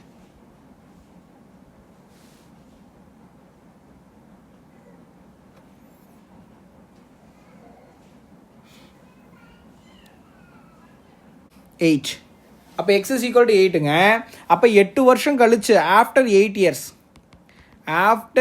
இயர்ஸ் வந்து மேரியோட ஏஜ் வந்து டபுளாக இருக்குமாமா தன்னோட தம்பியோட ஏஜை விட. ஆனால் அவங்க எத்தனை வருஷம் கழிச்சு டபுளாக இருக்குன்னு கேட்கல. டபுளாக இருக்கும் போது மேரியோட ஏஜ் என்னவா இருக்குன்னு தான் கேட்குறாங்க. கரெக்டாக இல்லைங்களா? அப்போ மேரியோட ஏஜ் இப்போ கரண்ட்டில் 16 வயசு ப்ளஸ் ஒரு 8 வருஷம் கழிச்சு டபுள் ஆகுது. அப்போ டோட்டல் எவ்வளோங்க? மேரியோட ஏஜ் டபுளாக இருக்கும் போது 24 இயர்ஸாக இருக்கும். ஆன்சர் வந்து என்னதுங்க? Option B, that is 24 years. Next question. So pick up the odd one from. இது ரொம்ப சிம்பிளான ரீசனிங். இங்கே பாருங்கள், ABC, EFG, IJK, MNO இதெல்லாம் எப்படி இருக்குது? ஆர்டர்டாக இருக்குது. ஆனால் இங்கே பாருங்கள், அப்போ இங்கே வந்து என்ன இருக்கணும்? செட் இருந்துருக்கணும்ல. ஆனால் எஃப் இருக்குது. இங்கே EFGனா DEFG, ஓகே மேட்ச்டு. KL தானே இருந்திருக்கணும், ஆனால் I இருக்குது பாருங்க. அப்போ என்னது? இது ஒன்று தான் ஆட் ஒன் அவுட்டாக இருக்குது. அப்போ என்னது? FDKN. ரொம்ப சிம்பிள் இது. இப்போ இங்கே பாருங்கள், there are 5 machines that make 5 parts in 5 minutes. How long does it take to make 100 parts in 100 machines? அப்போ இது வந்து டைம் அண்ட் ஒர்க் கான்செப்ட். இது வந்து என்ன கான்செப்ட்டுங்க? Time and work concept. அதில் செயின் ரூல்னு சொல்லுவாங்க. இது வந்து என்ன கான்செப்ட்டுங்க? Chain rule. இப்போ செயின் ரூலுக்கு ஒரு ஃபார்முலா இருக்குது. என்னது? M1 D1 H1 E1 / W1 is equal to M2 D2 H2 E2 / W2. இதுதான் வந்து அந்த ஃபார்முலாங்க. ஓகேங்களா? ஏன் டைம் அண்ட் ஒர்க்கில் செயின் ரூலுக்கு இந்த ஃபார்முலா யூஸ் பண்ணுறதை நான் வந்து டீட்டெயிலாக சொல்லியிருந்திருப்பேன். ஸோ கவனி. அப்போ first there are 5 machines that makes 5 parts in 5 minutes. அப்போ ஃபஸ்ட்டு M1 வந்து என்ன கொடுத்துருக்காங்க? மொத்தம் 5 மெஷின்ஸ் இருக்காமா. That make 5 parts. அப்படின்னா W1 வந்து 5 பார்ட்ஸ் மேக் பண்ணுது. எவ்வளோ நிமிஷத்தில்? 5 மினிட்ஸில். அப்போ H1 வந்து எவ்வளோங்க? 5 மினிட்ஸ். அடுத்து how long does it take to make 100 parts? அப்போ 100 பார்ட்ஸ்னா அப்போ W2 வந்து என்னதுங்க? 100 பார்ட்ஸ். எவ்வளோ மெஷின்ஸில்? 100 மெஷின்ஸில். அப்போ M2 வந்து எவ்வளோங்க? 100 மெஷின்ஸ். சரிங்களா? அப்போ how long does it takeனா H2 கேட்குறாங்க. ஓகேங்களா? அப்போ நம்ம அதில் ஒர்க் அவுட் பண்ணுறோம். சாரி, ஜஸ்ட் சப்ஸ்டியூட் பண்ணி ஒர்க் அவுட் பண்ணுறோம். M1 வந்து எவ்வளோங்க? 5. D1 கொடுக்கல. H1 வந்து 5 divided by 5 is equal to W2 100 கொடுத்துருக்காங்க. M2 100, H2 கண்டுபிடிக்கணும். அப்போ என்ன ஆகும்? 100 100 கேன்சல், 5 கேன்சல். அப்போ H2 இஸ் ஈக்குவல் டு எவ்வளோங்க? 5 மினிட்ஸ். இது ரொம்ப சிம்பிளுங்க. ரெகுலராக கேட்குற செயின் ரூல், ரெகுலராக டிஎன்பிசியில் வர சம்ம. ஆன்சர் வந்து என்னதுங்க? Option A. Next question. See, 1 man, 3 women and 4 boys. Okay, இந்த கொஸ்டின் பார்த்தீங்கன்னா டைம் அண்ட் ஒர்க்லேருந்து கேட்டிருக்காங்க. இது கொஞ்சம் இன்டெப்த்தான கொஸ்டின். ஸோ நான் அதை இன்னொரு பேஜில் ஒர்க் அவுட் பண்ணி காமிக்கிறேன். 1 man, 3 women, 4 boys can do a piece of work in 96 hours. 2 men and 8 boys can do it in 80 hours. 2 men and 3 women can do it in 120 hours. Then 5 men and 12 boys can do it in. Sir என்ன sir கொஞ்சம் டிஃப்ரெண்ட்டாக இருக்குன்னா, நான் explain பண்ணுற கவனிங்க. அதாவது 1 man, 3 women and 4 boys, இவங்க எல்லோரும் சேர்ந்து ஒரு ஒர்க்கை வந்து 96 மணி நேரத்தில் 96 ஹவர்ஸில் ஒர்க்கை முடிக்கிறாங்களாம்ப்பா. சரிங்களா? அடுத்து 2 men அண்டு 8 பாய்ஸ் சேர்ந்து ஒரு ஒர்க்கை 80 ஹவர்ஸில் முடிக்கிறாங்களாமா. 80 ஹவர்ஸில் முடிக்கிறாங்களாமா. அடுத்து 2 men அண்டு 3 women, இவங்க 2 பேரும் சேர்ந்து 120 ஹவர்ஸில் ஒரு ஒர்க்கை முடிக்கிறாங்களாமா. அப்போ 5 men அண்டு 12 பாய்ஸ் சேர்ந்து இந்த ஒர்க்கை எவ்வளோ நாளில் முடிக்க முடியும்னு கேட்குறாங்க. கேள்வி ரொம்ப சிம்பிள். சரிங்களா? ஸோ கான்செப்ட் படிச்சுட்டு போனவங்க மட்டும்தான் இது எழுத முடிஞ்சுங்க. ஃபார்முலா மனப்பாடம் பண்ணிட்டு போனாங்க அவுட்டு. ஸோ எப்படின்றத எக்ஸ்பிளைன் பண்ணுற கவனி. இப்போ இங்கே பாருங்கள், இது வந்து 1 man, 3 women, 4 boys பண்ணக்கூடிய ஒர்க். அதை W1 எடுத்துக்கிறேன், இதை W2 எடுத்துக்கிறேன், இதை W3 எடுத்துக்கிறேன், அண்ட் இதை W4 எடுத்துக்கிறேன். நீங்கள் நல்லா கவனிங்க. அதாவது ஒரே ஒர்க்கை தான் இவங்க எல்லாருமே பண்ணுறாங்க. பட் என்னென்னா பண்ணக்கூடிய ஆளுங்க தான் மாறுறாங்க. இங்கே மொதல் கேஸில் 1 man, 3 women, 4 பாய்ஸ் இருக்கிறாங்க. அதனால 96 மணி நேரத்தில் முடிக்கிறாங்க. ஆனால் 2வது கேஸில் வெறும் 2 men, 8 பாய்ஸ் மட்டும் தான் இருக்கிறாங்க. அதனால தான் 80 மணி நேரத்துலேயே முடிச்சிடுறாங்க. ஆனால் 3வது கேஸில் 2 man, 3 women ரொம்ப கம்மியாக இருக்கிறனால தான் 120 மணி நேரம் எடுத்து முடிக்கிறாங்க. ஆனால் ஒர்க் என்னமோ சேம் தான். ஆனால் number of people who are engage in that work differs. இப்போ நான் என்ன பண்ணுறேன், since work is constant, I am saying W1 = W2 = W3 = W4 சொல்கிறேன். ஏன்னா ஒர்க் கான்ஸ்டன்ட் தானுங்க. அப்போ இந்த 4 இதையும் நான் என்ன பண்ணலாம்? ஈக்குவேட் பண்ணலாமா? இப்போ சின்ஸ் மெண்டேஸோட ப்ரொசீஜர் என்னது? 2 ஈக்குவேட் பண்ணுங்கன்னு அர்த்தம். அப்போ நான் என்ன பண்ணுறேன், ஃபஸ்ட்டு W1 W2 ஈக்குவேட் பண்ணுறேன். W1 = W2 சொல்லி ஈக்குவேட் பண்ணுறேன். அப்போ W ஒர்க்கோட ஃபார்முலா வந்து என்னது? men into days, M into D. men into daysன்றது தான் ஃபார்முலா. நம்ம ஆல்ரெடி படிச்சிருப்போம், நீங்கள் படிச்சிருப்பீங்க. இல்லைனா நம்ம ரெகுலர் கிளாஸஸில் பாருங்கள். ஓகேங்களா? அப்போ W1 என்னது? M1 into D1 is equal to W2 என்னது? M2 into D2. அப்போ M1ன்றது என்னது? மெம்பர்ஸ். ஃபஸ்ட் இதில் எவ்வளோ மெம்பர்ஸ் இருக்காங்க? 1M + 3W + 4B இன்ட்டு அவங்க எவ்வளோ டேஸில் முடிக்கிறாங்க? இங்கே டேஸ்ன்றது ஹவர்ஸுங்க. 96 hours is equal to M2 வந்து என்னது? 2M + 8B. 2M + 8B into அவங்க எவ்வளோ ஹவர்ஸில் முடிக்கிறாங்க? 80 ஹவர்ஸில் முடிக்கிறாங்க. பாருங்கள், இது நம்ம கேன்சல் பண்ணுறோம். என்னது? ஆப்வியஸ்லாக 4 2s are 8 0. இது என்ன இருப்பா? 48 2s are. Next 24 2s are. இது 20 2s are. Next 10 2s are. இது வந்து என்னதுங்க? 12 2s are. 6 2s are. 5 2s are. டேரெக்டாக 6 5 அடிக்கலாங்க. சரிங்களா? அப்போ என்ன ஆகும்? இதை உள்ள மல்டிப்ளை பண்ணுறோம் அப்படின்னு வச்சுக்கோங்க. 6M + 18W + 24 boys is equal to 5 2s are 10M + 8 5s are 40 boys. அப்போ நீங்கள் இதை போடுறீங்க. அப்போ என்ன ஆகும்ப்பா? இங்கே லெட் இட் பி இந்த 10M, இங்கே 6M, அதை அந்த பக்கம் கொண்டு போகிறேன். பாய்ஸுக்கு ஒன்று. அப்போ 18W is equal to 10M - 6M எவ்வளோ? 4M + 40 - 24. அப்போ எவ்வளோங்க? 16 பாய்ஸ். கரெக்டாக இல்லைங்களா? 34 60. ஆமாம். சரிங்களா? அப்போ பாருங்கள், இப்போ நம்ம என்ன பண்ணுறோம்? 1W is equal to 4M + 16B divided by 18. அப்போ இது எல்லாத்துலேயும் காமன் எதை எடுக்கலாம்? 2 எடுக்கலாமாப்பா? 2 காமன் எடுத்தீங்கன்னா 2M plus 8b divided by 18. அப்போ 1 2 is to 9 2 are 18. அப்போ பாருங்கள் 1w ஓட வேல்யூ எதுக்கு equal 2m plus 8b divided by 9க்கு ஈக்குவல்.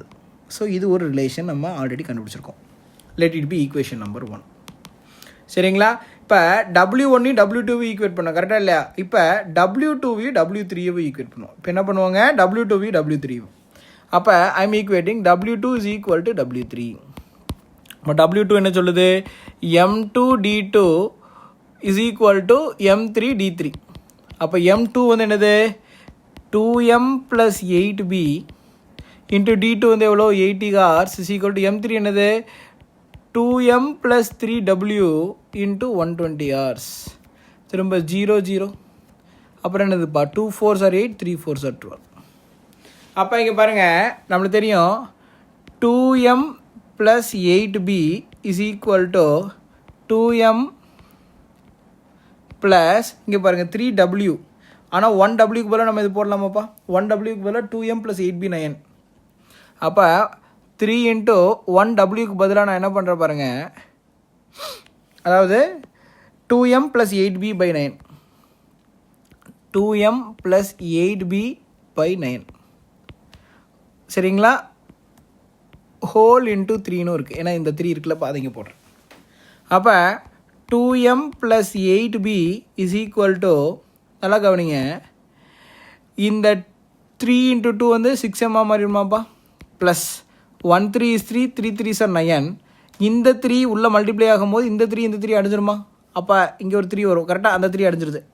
அப்போ 2M plus 8B. அப்போ பாருங்கள் என்ன ஆகும் அப்படின்னு கேட்டிங்கன்னா 6M plus 2M 8M, 8M minus 2M 6M. சரிங்களா? 8B minus 8B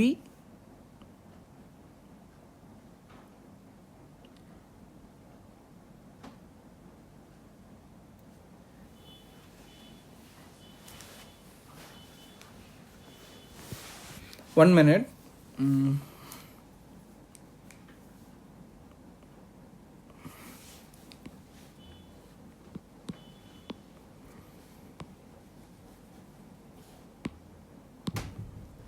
ஸோ இப்போ இது என்ன ஆகும் அப்படின்னு கேட்டிங்கன்னா 2 2s are 4M plus 8 2s are 16B is equal to 3 2s are 6M plus 3 3s are 9W. அப்போ 4M plus 16B is equal to 6M plus 9W. 9 into 1Wக்கு போல நம்ம என்ன போடலாம்? 2M plus 8B by 9. 2M plus 8B divided by 9. இப்போ இந்த 9 9 cancel ஆயிரும். அப்போ 4M plus 16B is equal to 6M plus 2M plus 8B. இப்போ இங்கே பாருங்கள் 6 plus 2 8, 8 minus 4 4M is equal to 16 minus 8 எவ்வளோங்க? 8B. இப்போ என்ன ஆகும்? 1M is equal to 2B அப்படின்னு சொல்லி ஒரு ரிலேஷன் கிடச்சிருக்கு. இது வந்து ஈக்குவேஷன் நம்பர் 2. இப்போ அடுத்து பாருங்கள், நம்ம முதல்ல என்ன பண்ணோம்? W1ஐயும் W2 ஈக்குவேட் பண்ணோம், அடுத்து W2 W3 ஈக்குவேட் பண்ணோம். இப்போ அடுத்து W4 தான் நம்ம ஈக்குவேட் பண்ணணும். யாராவது ஒருத்தவங்க கூட ஈக்குவேட் பண்ணிக்கோங்க. இப்போ இங்கே பாருங்கள், யார் இருக்கா? மென்னும் பாய்ஸும் இருக்காங்க. அப்போ மென்னும் பாய்ஸும் இருக்கிற இன்னொரு ரிலேஷன் என்னது? Second relation. அப்போ நான் என்ன பண்ணுறேன்? W2ஐயும் W4 ஈக்குவேட் பண்ணுறேன். Equating W2 and W4. Equating W2 and W4. W2 என்ன சொல்லுது? M2 D2 is equal to M4 D4. அப்போ M2 வந்து என்ன சொல்லுது? 2M plus 8B.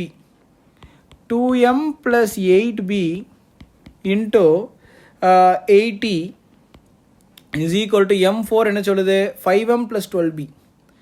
5M plus 12B into days D4 தான் நம்ம கண்டுபிடிக்கணும். ஓகேங்களா? இப்போ 1M is equal to 2B நம்ம கண்டுபிடிச்சோம், அதை சப்ஸ்டியூட் பண்ணுறோம். 2 into 1M போல 2B plus 8B into 80 is equal to 5 into 2B plus 12B into D4. இப்போ பாருங்கள், 2 to 4, 4 plus 8, 12B into 80 is equal to 10 plus 12, 22B into D4. அப்போ என்ன இப்போ கேன்சல் பண்ணோம் அப்படின்னா இப்போ பாருங்கள், 11 2s are 22, 6 2s are 12. அவ்வளோதான். 6 8s are 48. 480 divided by 11 hours is equal to D4. அப்போ 480 divided by 11 பாருங்கள், 4 11s are 44, balance 4, 0, 3 11s are 33, balance 7. அப்போ என்ன ஆகுங்க, இப்போ D4 is equal to 43 7 by 11 hours. 43 7 by 11 hours. அப்போ நம்ம ஆப்ஷனில் இருக்குங்களா? Yes, the answer is 43 7 by 11. நீங்கள் நினைப்பீங்க சார் இவ்வளோ பெருசாக இருக்குது, இவ்வளோ பெருசாக நம்ம எப்படி சார் அவ்வளோ ஈஸியாக போடுறது அப்படின்னா, வி நீட் டு டூங்க. ரீசன் என்ன, இதுக்கு ஷார்ட்கட்லாம் கிடையாது. யாராவது ஒருத்தவங்க ஷார்ட்கட் சொன்னாலும் மேபி இந்த கொஸ்டினுக்கு இதாகலாம், இதே மாதிரி டிஃப்ரெண்ட் கொஸ்டின் வந்து ஷார்ட்கட் வேலிட் ஆகாது. அதனால் இந்த மேனுவல் மெத்தட் ரொம்ப ரொம்ப இம்பார்ட்டன்ட். ஓகேங்களா? Next question. ஸோ இங்கே ஆன்சர் வந்து என்னதுங்க, option C 43 7 by 11 hours. See, the diagonal of a, next question, 96th question பாருங்க. The diagonal of a rectangle is thrice its smaller side. The ratio of the length to the breadth of the rectangle is.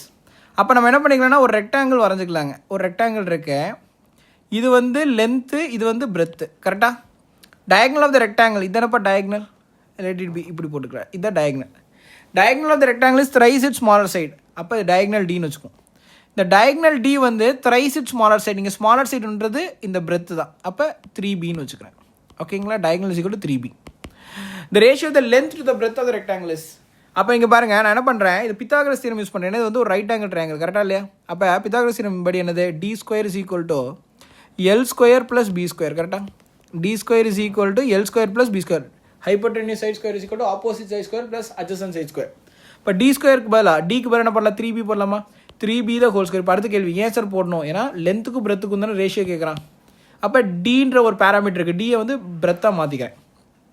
Is equal to L square plus B square. அப்போ 3B the whole ஸ்கொயர்னா 9B square plus B square இந்த பக்கம் போது -B square is equal to L square. அப்போ 8B square is equal to L square. அப்போ பாருங்கள், 8 is equal to L square divided by B square. அப்போ என்னாகும், அப்போ L by B is equal to root of 8 by 1 வச்சுக்குவோம். அப்போ L by B வந்து என்னதுங்க, 8 வந்து எப்படி எழுதலாம், 4 into 2 எழுதலாம், 4 2 எழுது வெளில எடுத்துடலாம். அப்போ 2 root 2 divided by 1. அப்போ length is to breadth ratio வந்து என்னதுங்க, option D 2 root 2 is to 1. Next C இந்த கொஸ்டின் பாருங்கள். ஸோ இதை நான் ஆல்ரெடி ஒர்க் அவுட் பண்ணி பார்த்துருந்தாங்க.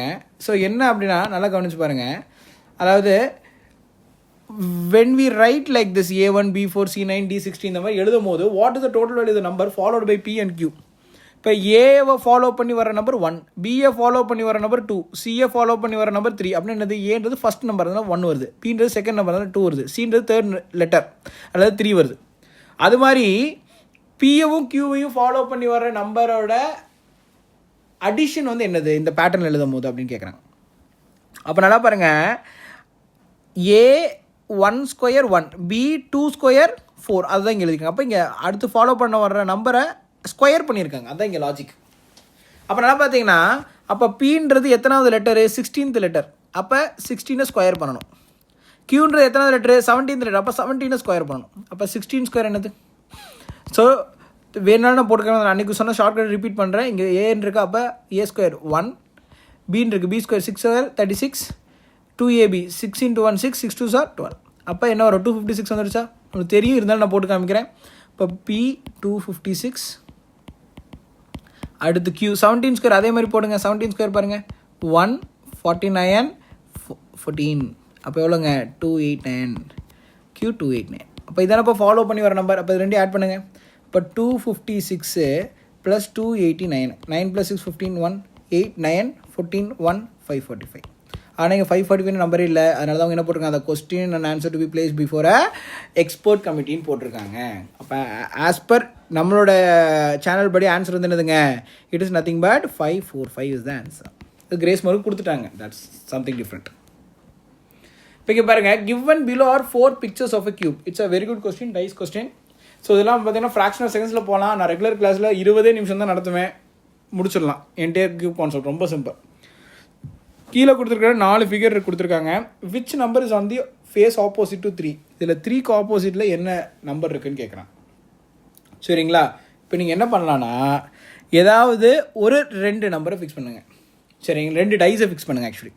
இப்போ இங்கே பாருங்கள், ஆனால் அந்த 2 டைஸில் ஏதாவது ஒரு நம்பர் ரிப்பீட் ஆகிற மாதிரி நீங்கள் பாருங்கள். இப்போ இங்கே எந்த 2 டைஸை ஃபிக்ஸ் பண்ணலாம். இங்கே 4 5 6 இருக்குது, 3 6 5 இருக்குது.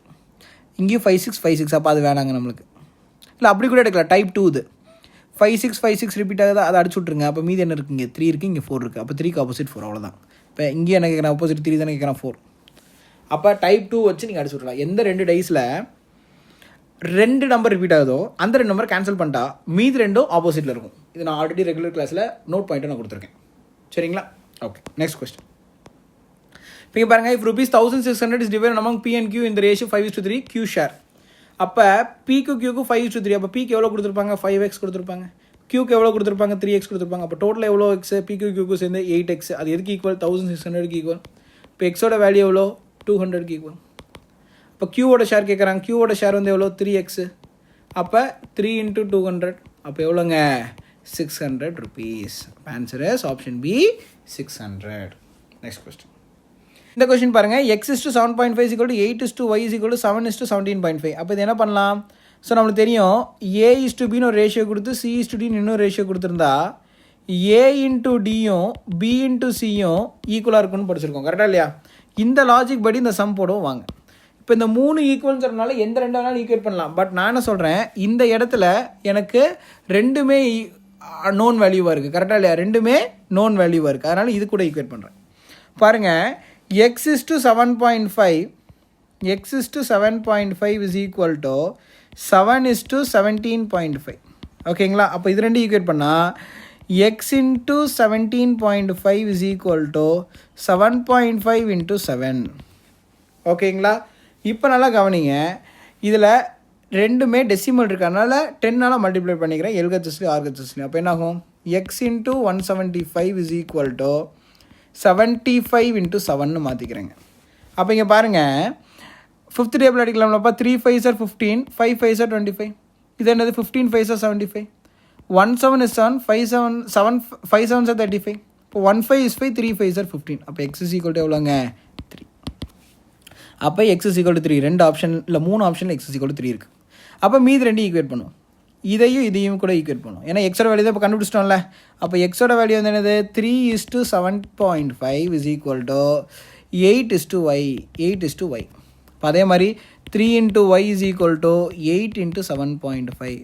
அப்போ 30 into y is equal to 8 into 75. அப்போ என்னதுங்க, 15 5s are 75, 6 5s are 30, 2 3s are 6, 5 3s are 15, 1 2 is 2, 4 2s are 8, 4 5s are எவ்வளோங்க, 20. அப்போ y is equal to எவ்வளோங்க, 20. The answer is 3 is to 20, option C. LCM of அப்படின்னு சொல்லி சில equations கொடுத்துருக்காங்க, algebraic equations கொடுத்துருக்காங்க. இது எப்படி போடலான்னு பார்ப்போம். ஸோ ஃபஸ்ட்டு நீங்கள் என்ன பண்ணுங்கள், மொதல் இது எடுத்துக்கலாங்க. 2x ஸ்கொயர் மைனஸ் 3xy த ஹோல் ஸ்கொயர். ஸோ இதில் பாருங்கள், எது காமனாக இருக்குது, எக்ஸு காமனாக இருக்காப்பா. அப்போ எக்ஸை நீங்கள் வெளில எடுங்க. எக்ஸை வெளில எடுத்திங்கன்னா 2x மைனஸ் 3y, சரிங்களா, த ஹோல் ஸ்கொயர். ஏன்னா எக்ஸ் உள்ளேருந்து எடுத்துருக்கோம், அதனால் ஹோல் ஸ்கொயர் மேலே வரும். அப்போ எக்ஸையே நம்ம வெளில எடுத்தோம் அப்படின்ற பட்சத்தில் என்ன ஆகுங்க, இது X square into 2x minus 3y the whole ஸ்கொயர்னு வருங்க. 2x minus 3y the whole square. ஏன்னா எக்ஸ் ஸ்கொயர் இங்கேருந்து வெளில எடுக்கும்போது இப்படி ஆயிரும். அடுத்து என்ன ஆகுது, செகண்ட் வந்துங்க 4x minus 6y, 4x minus 6y த ஹோல் கியூப். சரிங்களா? இப்போ 4x minus 3y the 6y the whole கியூப்னா இதில் நம்ம என்ன காமனாக எடுக்கலாம், 2 வெளில எடுக்கலாமாப்பா. அப்போ 2 வெளில எடுத்தோம்னா 2 into 2x minus 3y the whole கியூப்னு தான் வரும். ஏன்னா 2 உள்ளுக்குள்ளே தான் எடுத்திருக்கேன். அப்போ என்ன ஆகும், இந்த 2 வெளில எடுக்கும்போது இந்த கியூபும் வெளில வரும். கரெக்டாக? அப்போ 2 cube into 2x minus 3y the whole cube. சரிங்களா? அடுத்து பாருங்கள், தேர்ட் ஒன் பாருங்கள், 8x cube minus 27y cube. இது எப்படி இருக்குப்பா, 8x கியூப் எப்படி எழுதலாம் பாருங்கள், அதாவது 2x the whole cube minus 3y the whole cube எழுதலாமா. ஸோ தட் இது a cube minus b cube ஃபார்முலாவில் வந்துருச்சு. அப்போ இது எப்படி எழுதலாம், a plus b into a minus b.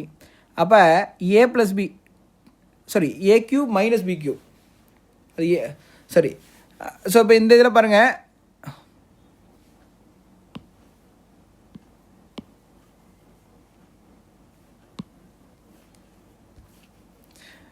So third one பாருங்கள், 8x கியூப் மைனஸ் 27y கியூப்னு இருக்குது. கரெக்டாப்பா?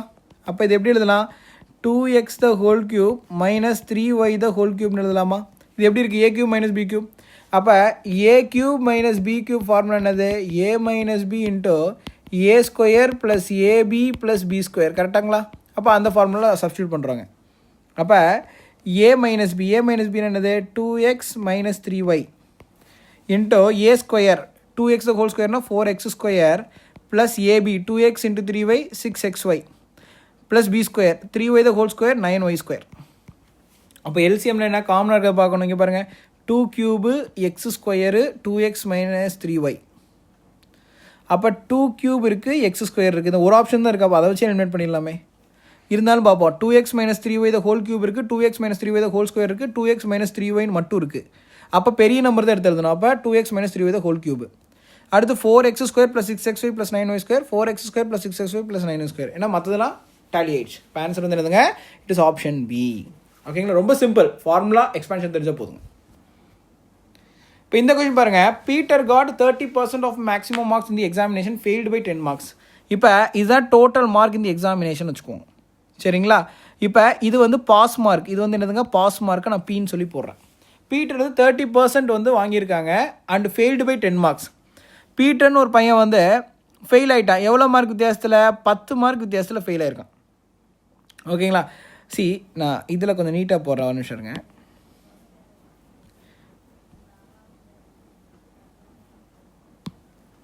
So in the question பாருங்க, Peter got 30% of maximum marks in an examination failed by 10 marks. However, Paul who took the same examination got 40% of the total marks and got 15 marks more than the passing marks. So இதில் examination கான்செப்ட்னு சொல்லுவாங்க. ஓகேங்களா? இப்போ இதை number லைனில் represent பண்ணி தான் நம்ம ஜென்ரலாக ரெகுலர் கிளாஸில் போடுவோம். எப்பவுமே ஒரு எக்ஸாம் நடந்தால் பாஸ் மார்க் ஒன்று இருக்குது, அது இங்கே போட்டாச்சு. பீட்டர்னு ஒருத்தவங்க 30% மார்க்ஸ் வாங்கி ஃபெயில் ஆகிட்டாங்க 10 மார்க் வித்தியாசத்தில். அப்போ நான் என்ன பண்ணுறேன், பீட்டர் வந்து இவ்வளோ மார்க் வாங்கியிருக்காங்கன்னு வச்சுக்கோங்க. இது வந்து பீட்டர். சரிங்களா? 10 மார்க் வித்தியாசத்தில் ஃபெயில் ஆகிட்டாங்க. ஆனால் எத்தனை பர்சன்ட் மார்க் வாங்கியிருக்காங்க? 30% மார்க். அதுக்கப்புறம் பவுல்னு ஒருத்தவங்க 40% மார்க் வாங்கியிருக்காங்க. இங்கே இருக்காங்க பவுல், ஏன்னா பாஸ் ஆகிட்டாங்கன்னு சொல்கிறாங்க. அப்போ இங்கே பவுல்னு வச்சுக்குவோம். PAUL பவுல். இவர் வந்து எவ்வளோ மார்க் வாங்கியிருக்காரு? 40% வாங்கியிருக்காரு. இவர் வந்து எவ்வளோ வாங்கியிருக்காருங்க? 40% மார்க் வாங்கியிருக்காரு. இதனால் பாஸ் ஆகிட்டார். எவ்வளோ மார்க் வித்தியாசத்தில்? அதாவது 15 மார்க்ஸ் வித்தியாசத்தில், 15 மார்க் வித்தியாசத்தில் பாஸ் ஆகிட்டார். அப்போ இங்கே பாருங்கள், நல்லா கவனிப்பா. இப்போ இந்த இதில் இங்கேருந்து இங்கே வரைக்கும் 40%. ஓகேங்களா? இங்கேருந்து இங்கே வரைக்கும் 30%. ஏன்னா பீட்டர் வாங்கின மார்க் இதுதான். அப்போ இந்த 40%லேருந்து 30% கழிச்சிட்டா எனக்கு இந்த ரீஜன் கிடச்சிருமா? அப்போ 40% மைனஸ் 30% எவ்வளோ? 10%. அதே மாதிரி இங்கே உள்ள மார்க் எவ்வளோ? 10 மார்க் ப்ளஸ் 15 மார்க் எவ்வளோ? 25 மார்க். அப்போ பாருங்கள், 10% தான் 25 மார்க். அப்படின்னா 100% எவ்வளோ மார்க்? 250 மார்க்ஸ். அப்போ டோட்டல் மார்க் ஆஃப் எக்ஸாமினேஷன் கேட்டால் ஆன்சர் முடிஞ்சு 250 மார்க்ஸ். ஆனால் அது கேட்கல, பாஸ் மார்க் எவ்வளோன்னு கேட்குறேன். இந்த பாஸ் மார்க் எவ்வளோன்னு கேட்குறேன். அப்போ நான் பீட்டர் எவ்வளோ மார்க் வாங்கினான்னு பார்க்குறேன். பீட்டர் எவ்வளோ மார்க் வாங்குறான்? 30% மார்க். அப்போ 250ல் 30% எவ்வளோ? 10% 25, 30% 75 மார்க்ஸ். சரிங்களா? ஆனால் பீட்ரு 30% மார்க் வாங்கி 10 மார்க் வித்தியாசத்தில் ஃபெயில் ஆகிட்டான். அப்போ பீட்ரு வந்து 250ல் எவ்வளோ மார்க்? 10%, 75 மார்க் வாங்கி 10 மார்க் வித்தியாசத்தில் ஃபெயில் ஆகிட்டான்னு சொல்கிறான். அப்போ ஒருவேளை 10 மார்க், அப்போ பீட்ரு மார்க்கில் இருந்து நான் 10 மார்க்கை கூட்டினேன்னு வச்சுக்கோங்களேன், எனக்கு என்ன கிடச்சிடும்? பாஸ் மார்க் கிடச்சிடும்லப்பா. அப்போ ஆன்சர் வந்து என்னதுங்க? Option C, that is 85. ஓகேங்களா? Next question.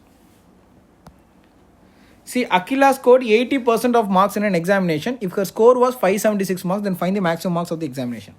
அகிலா தேர்வில் 80% மதிப்பெண்களை பெற்றால் அவள் பெற்றது 576 மதிப்பெண்கள் எனில் அந்த தேர்வில் மொத்த மதிப்பெண்ணை காண்க.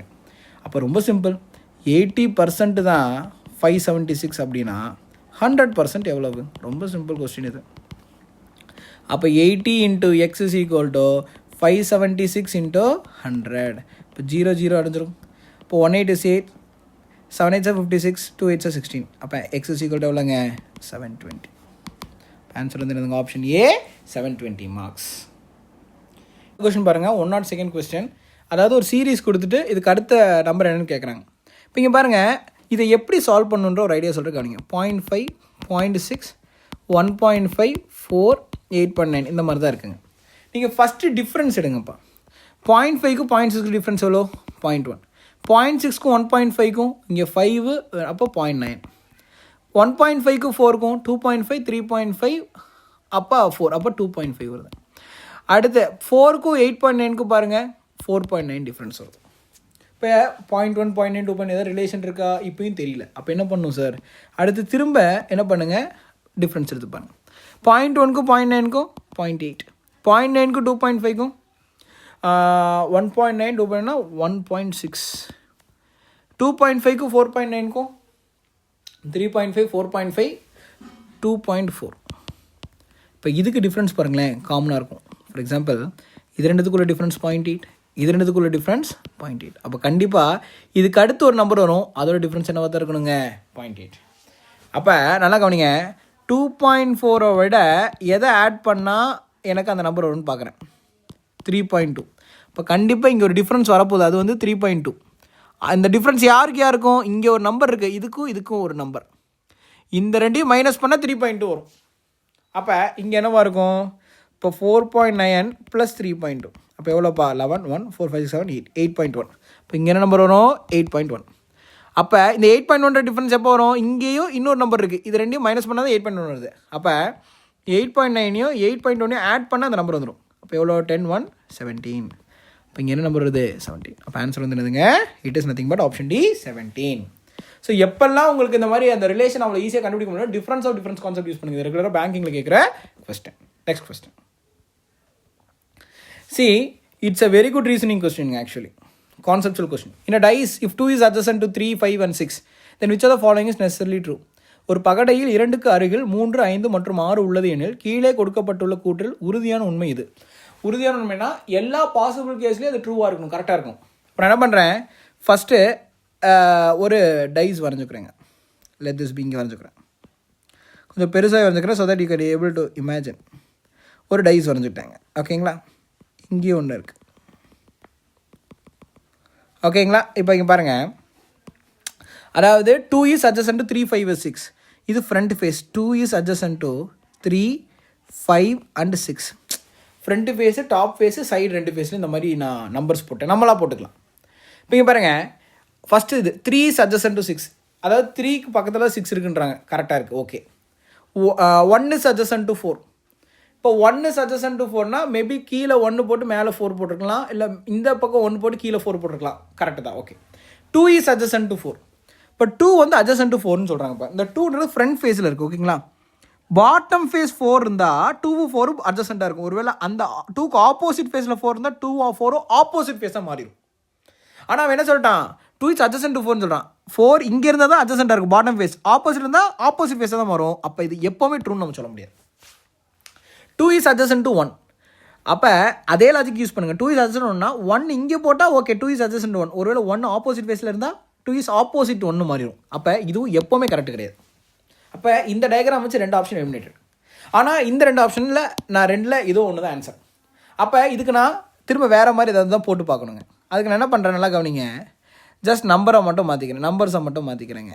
அப்போ நம்பர்ஸை மட்டும் மாற்றணும் அப்படின்னா வேறு எப்படி போடலாம், அவன் என்ன சொல்கிறானோ அதை கான்ட்ராடிக்ட் பண்ணுற மாதிரி போட முடியுதான்னு பாருங்கள். 3 is adjacent to 6. அப்போ 3 is adjacent to 6னா 3 is opposite to 6ன்னு போட்டு பார்ப்போமா. இங்கே 3 வந்தது, இங்கே 6 வருது, இங்கே 2, இங்கே 3, இங்கே 5. இப்போ இங்கே பாருங்கள், இது 3பா, சரிங்களா, இது 3. 2 is adjacent to 3, 5 and 6. 2 வந்து 3க்கு 5க்கு 6க்கு அட்ஜசண்ட்டாக இருக்குது, கண்டிஷன் சாட்டிஸ்ஃபைடு. ஆனால் இந்த இடத்துல என்ன ஆயிடுச்சு, 3யும் 6 எப்படி இருக்குது, ஆப்போசிட்டில் இருக்குது. ஆனால் 3 is adjacent to 6ன்னு சொல்கிறான், which is always not true. அப்போ விட்டு போனது என்னதுங்க, 1 is adjacent to 4 மட்டும்தான். அப்போ ஆன்சர் வந்து என்னதுங்க, ஆப்ஷன் பி. இந்த வீடியோ உங்களுக்கு 100% ஹெல்ப் பண்ணியிருக்கோம் நம்புகிறோம். ஸோ இதை மிஸ் பண்ணாமல் இருக்க சேனலை சப்ஸ்கிரைப் பண்ணுங்கள், ஃப்ரெண்ட்ஸுக்கு ஷேர் பண்ணிடுங்க. ஸோ இதுக்கான அடுத்த வீடியோவில் பார்த்தீங்கன்னா குரூப் 2 2025 PYQ அனாலிசிஸ் பார்ப்போம். தேங்க்யூ.